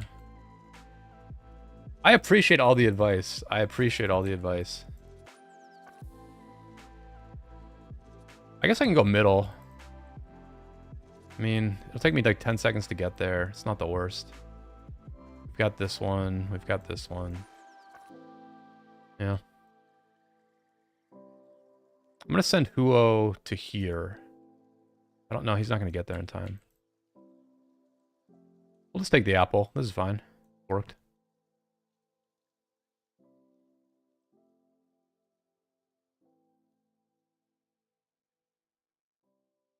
Try to spread these marches out a little bit better, but we might be all right.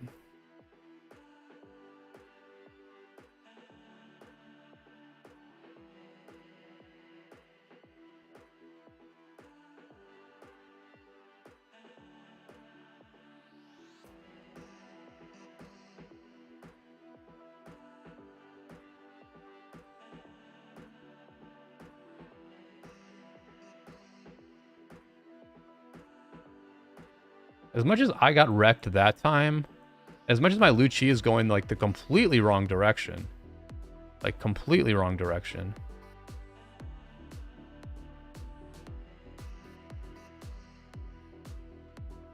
seems like we're doing okay in this match, actually.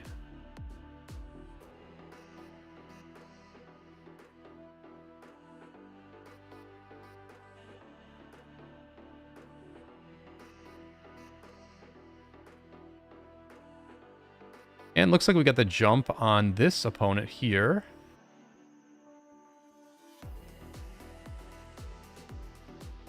I keep selecting to hit this guy, but my marches are not hitting him.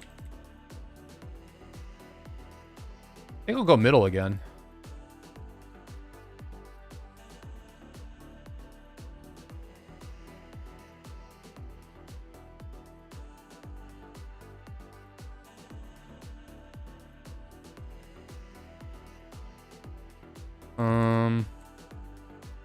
Yeah, waiting for my teammate to get here.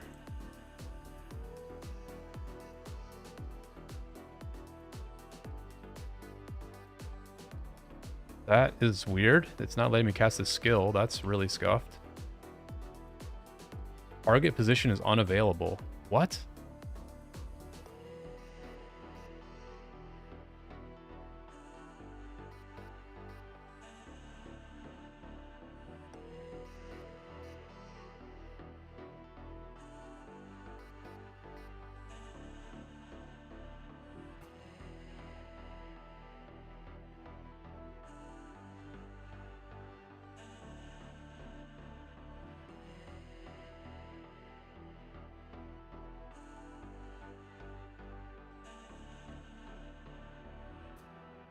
There we go.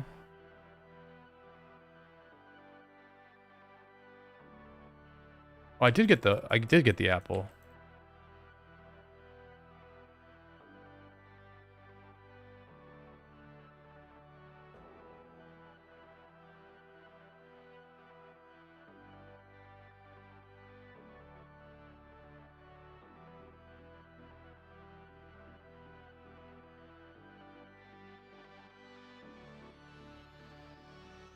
Run, Shajar, run!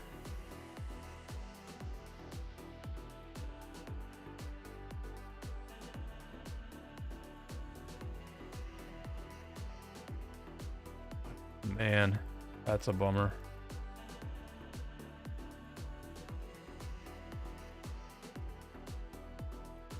Who is taking it? Who's picking that up? Gotta be this guy, yep.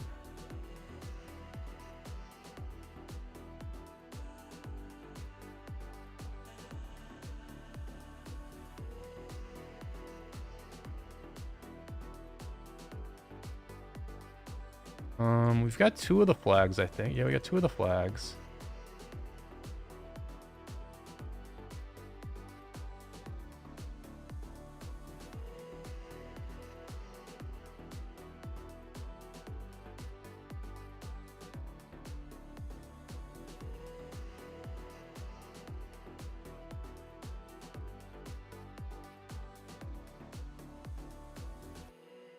We're down by 500.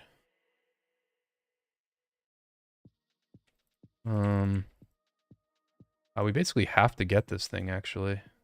Oh, we lost.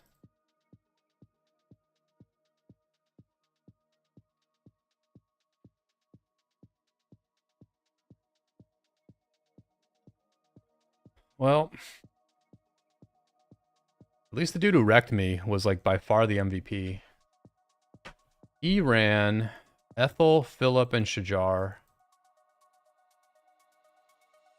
Pretty somewhat similar lineup to me. I'm honestly, Ethel seems insanely good in Olympia for some reason. But I probably just didn't cast my rage skill fast enough there.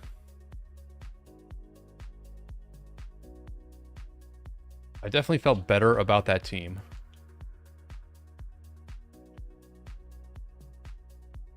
So let's see how we do on the original map.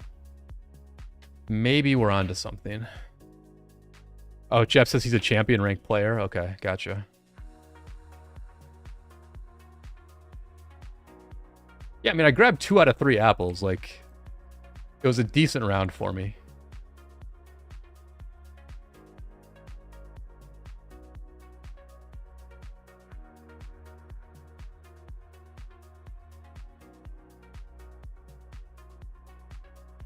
So I'll just drop this rage skill as I'm walking to this building. That's really good info, Japs. I've honestly played this game, or played Olympia a lot, and I've like always kind of, actually, I used to know that you drop it early. I just kind of forgot. But yeah, I never knew exactly when to drop that thing. This guy's gonna get wrecked. Well, he's got like a strong team. He's probably got like the same strong lineup. I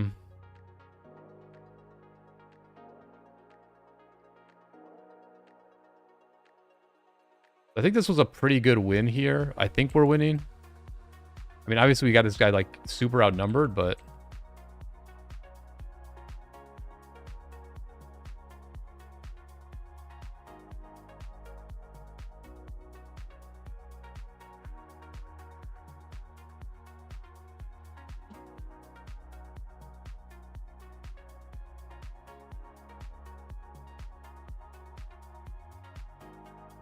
nobody's coming back here. I guess I go middle.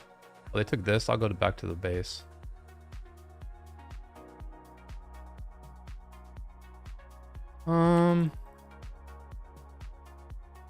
Okay, so this dude's here.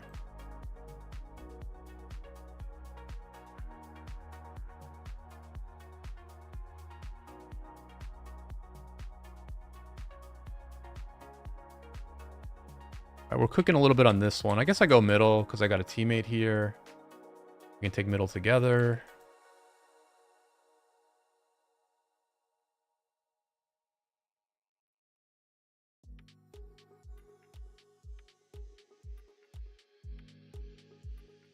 Oh my gosh, what the hell?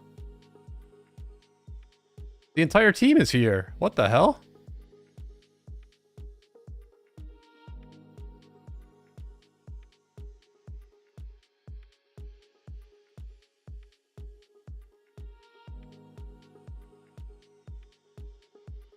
I guess I held on okay there.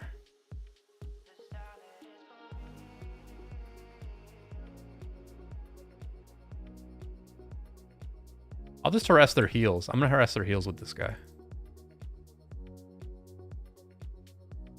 That's actually value. Oh, this is value. Oh, they all got off? Some of them did.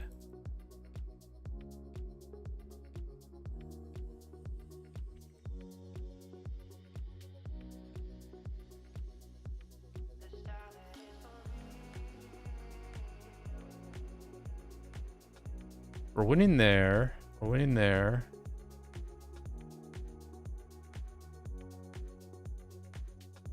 I guess I can just bait them middle and we just take all the other buildings.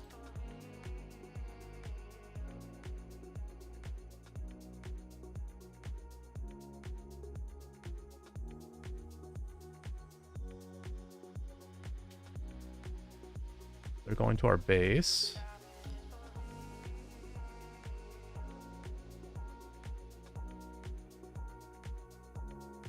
Yeah, dude, I'm still streaming, getting my Olympia rewards.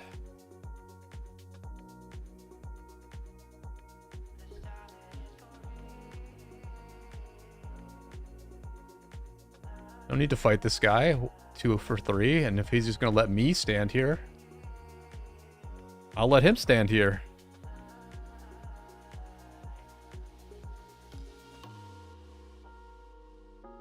Lol.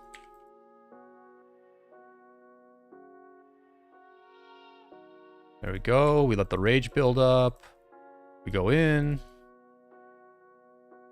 We attack the Huo. That's fine. We are doing pretty good.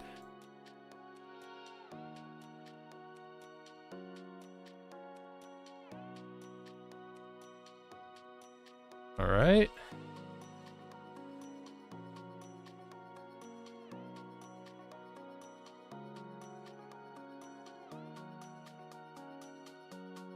I'm just going to go here, even though I'm hurt.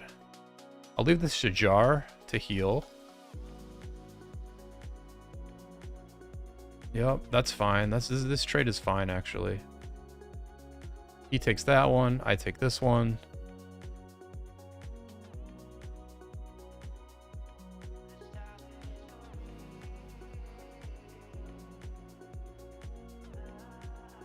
Give my team a silence.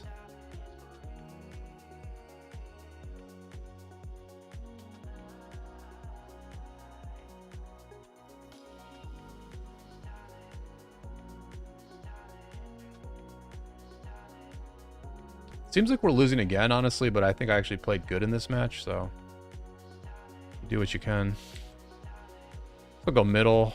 Still have health with 2 of the marches, but a bunch of enemies are here at our base, so maybe I can take the middle.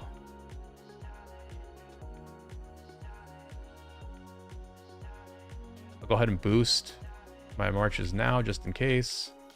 I guess we're losing.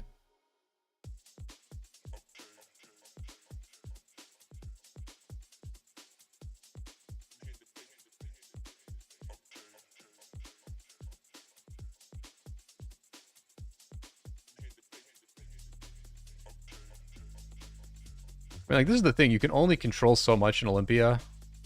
I played very good in this match. I was very effective with my marches. But you can only do so much.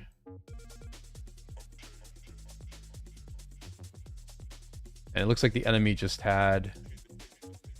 Like, they had more leadership. They had 3 leadership teams. We had only... I'm the only leadership team on my side. And leadership is really just seems to be what's strongest in balanced mode.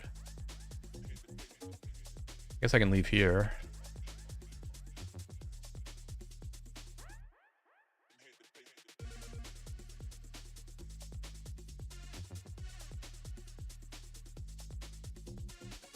Oh, we got destroyed in that match. Like, destroyed. Alright, I'm going to play one more because, you know, I haven't won a single match all night, so I'm going to play one more.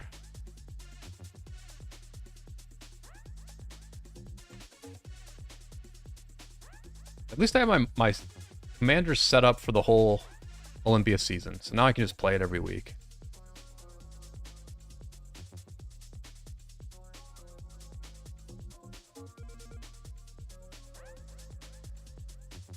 I won't use the speed boost now because I don't want to get to the fight before my teammates. This imp dude will be a very good person to fight with, so I will fight with him.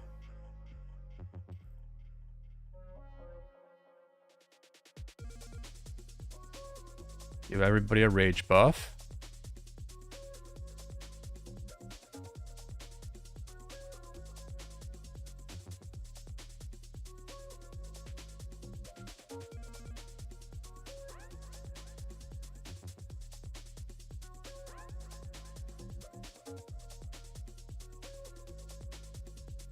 I don't mind like disengaging here and just healing. It feels like we're not necessarily winning.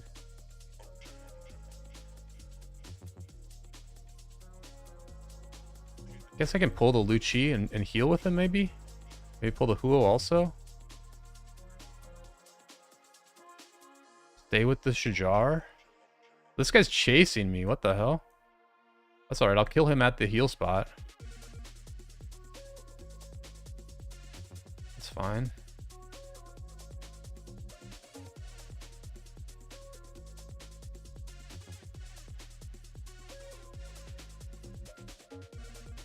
Alright, so it looks like we eventually won this fight. We might flip that caravan as well.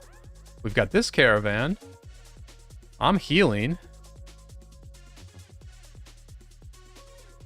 Friggin' go.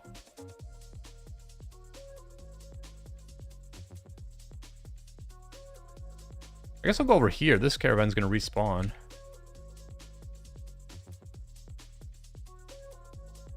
We don't have anybody over here, so...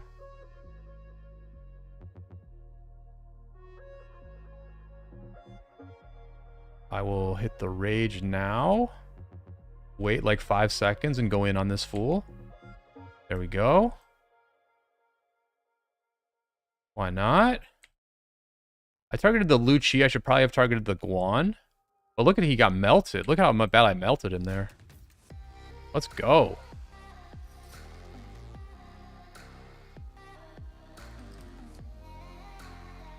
Yeah, easy.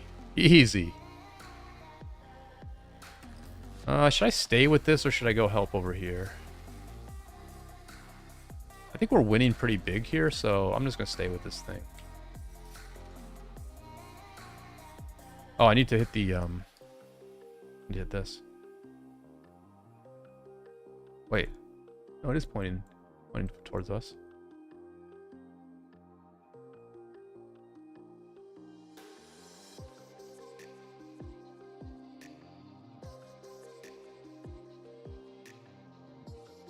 Looks like they surrendered. There we go. Easy. MVP. All right, we're gonna play again. We're gonna play again. Because that was good, honestly. Like, it's honestly crazy how quickly 3 skill damage commanders all hitting their active at the same time. Like, how quickly they nuke a 200k march. I assume the numbers in Olympia are the same as they are in the game because, like, why would they make Olympia deaths faster, right? Like, I nuked that Lucci down so freaking fast, man.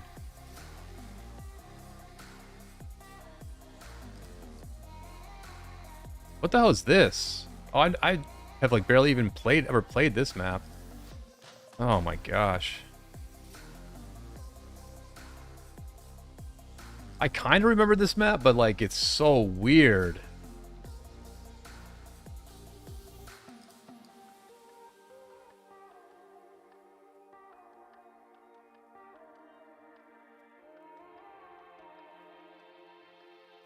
Oh, I don't even remember how this map works.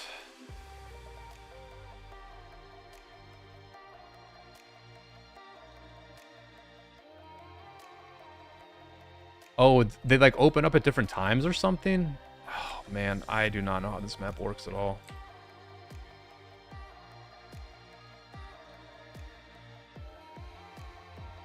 Oh my gosh.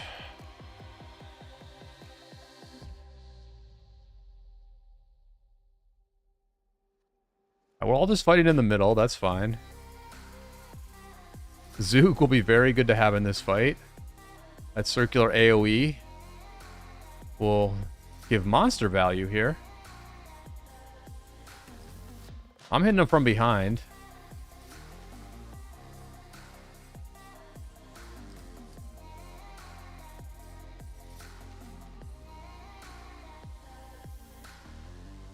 This thing is still being contested. 5 of us, 8 of them. But I'm at full health, so let's just try to clean all these guys up.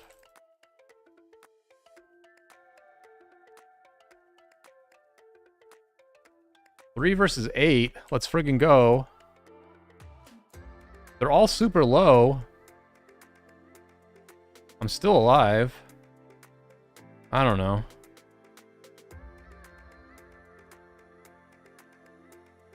Maybe? One time? Shajar? Oh, now they've got a fresh march.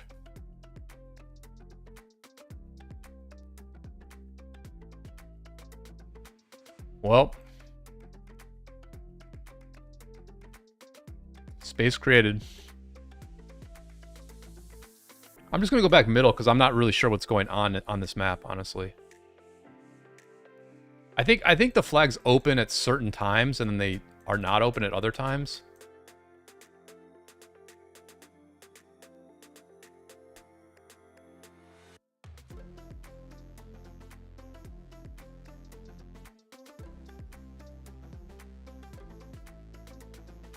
So, like, the points count down. That's when the flag closes.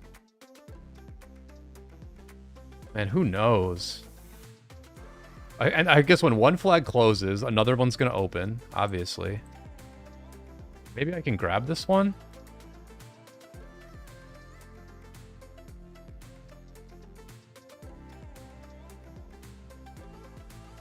I don't know if we're getting any points.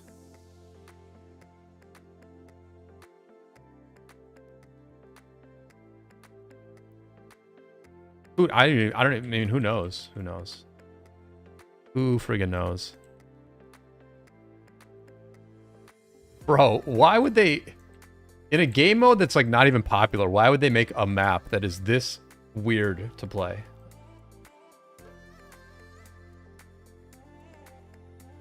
I genuinely don't, like, know how this works.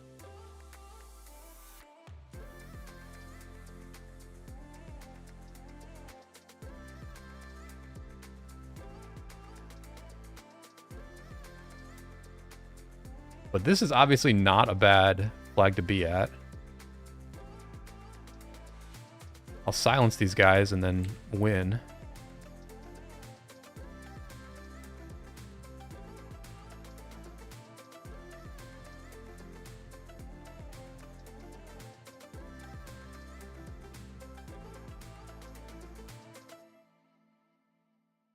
I get that they spawn. I mean, I get that they spawn at different times, but like, when do you get the points? Do you get the points when the the countdown's at 0, or do you get the points when it opens? Like, do you have to hold it when the countdown is at 0? I assume that's what it is, but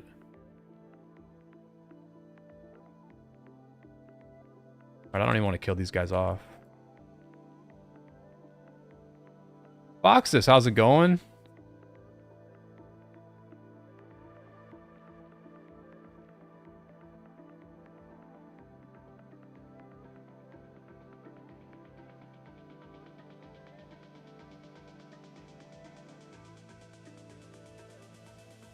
But, Mech, I take issue with one thing. There's no way this is the easiest map to understand. There's no way. How can this be the easiest map to understand when most of the maps are just like, go to a flag and capture it?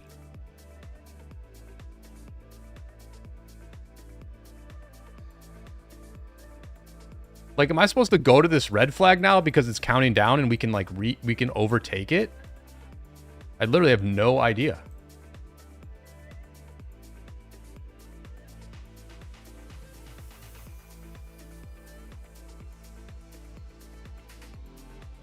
Like, this is a level 2. I'll capture this, and then we'll see if it gives us credit for capturing a level 2.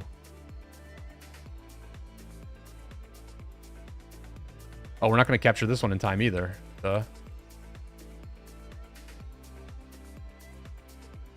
This is level 3. It's got to be when it counts down. It has to be when it counts down. Oh, this one is...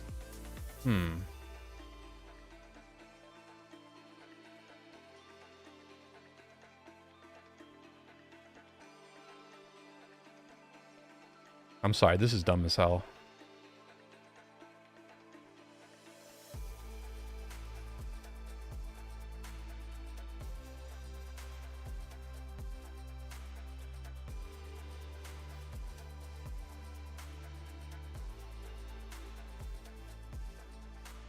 Ugh.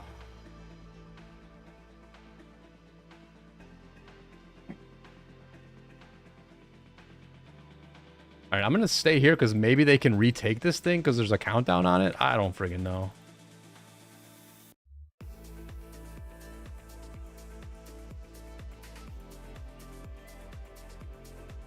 Bro, that map is stupid. I have no idea what's going on there. No clue.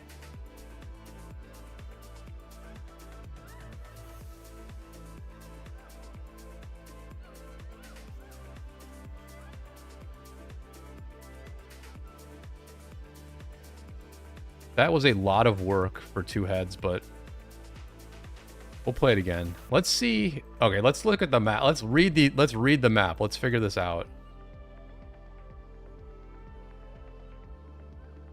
It's this.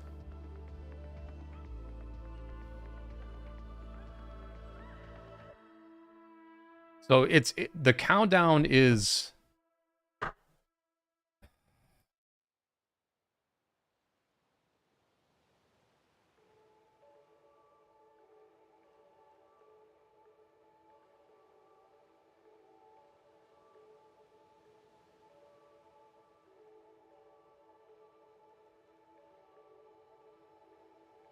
Okay. You'll slowly take control of it.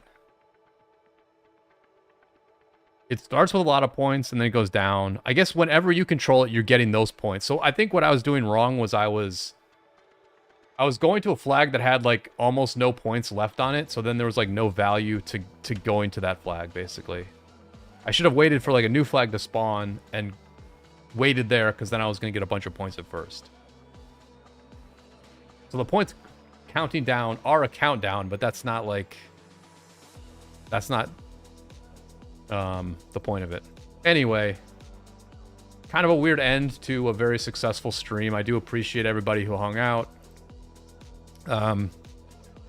If the War is of 1875 and 2489 is still going on tomorrow, then I will probably stream it again.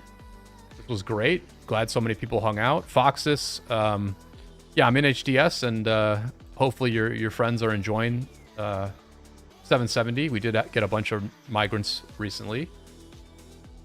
And yeah, if I do stream again tomorrow night, I might be able to show what our matchup is for KvK. We'll see. I think maybe this shows up tomorrow. I'm gonna log off. I'm gonna have a steak and some mashed potatoes. I'm friggin' starving. Japs, thank you for helping me out with Olympia. Thanks to everyone for hanging out in the chat all night. Irgandir, always good to have you on here. Khalid, thanks for this for the dono. Karomi, Danky, Uni, King, Popo, thanks to all the familiar faces, Knights, Pitbull, and as well as all the new faces. It was a great stream tonight. Hope you all enjoyed it, and I'll see you all on the flip side.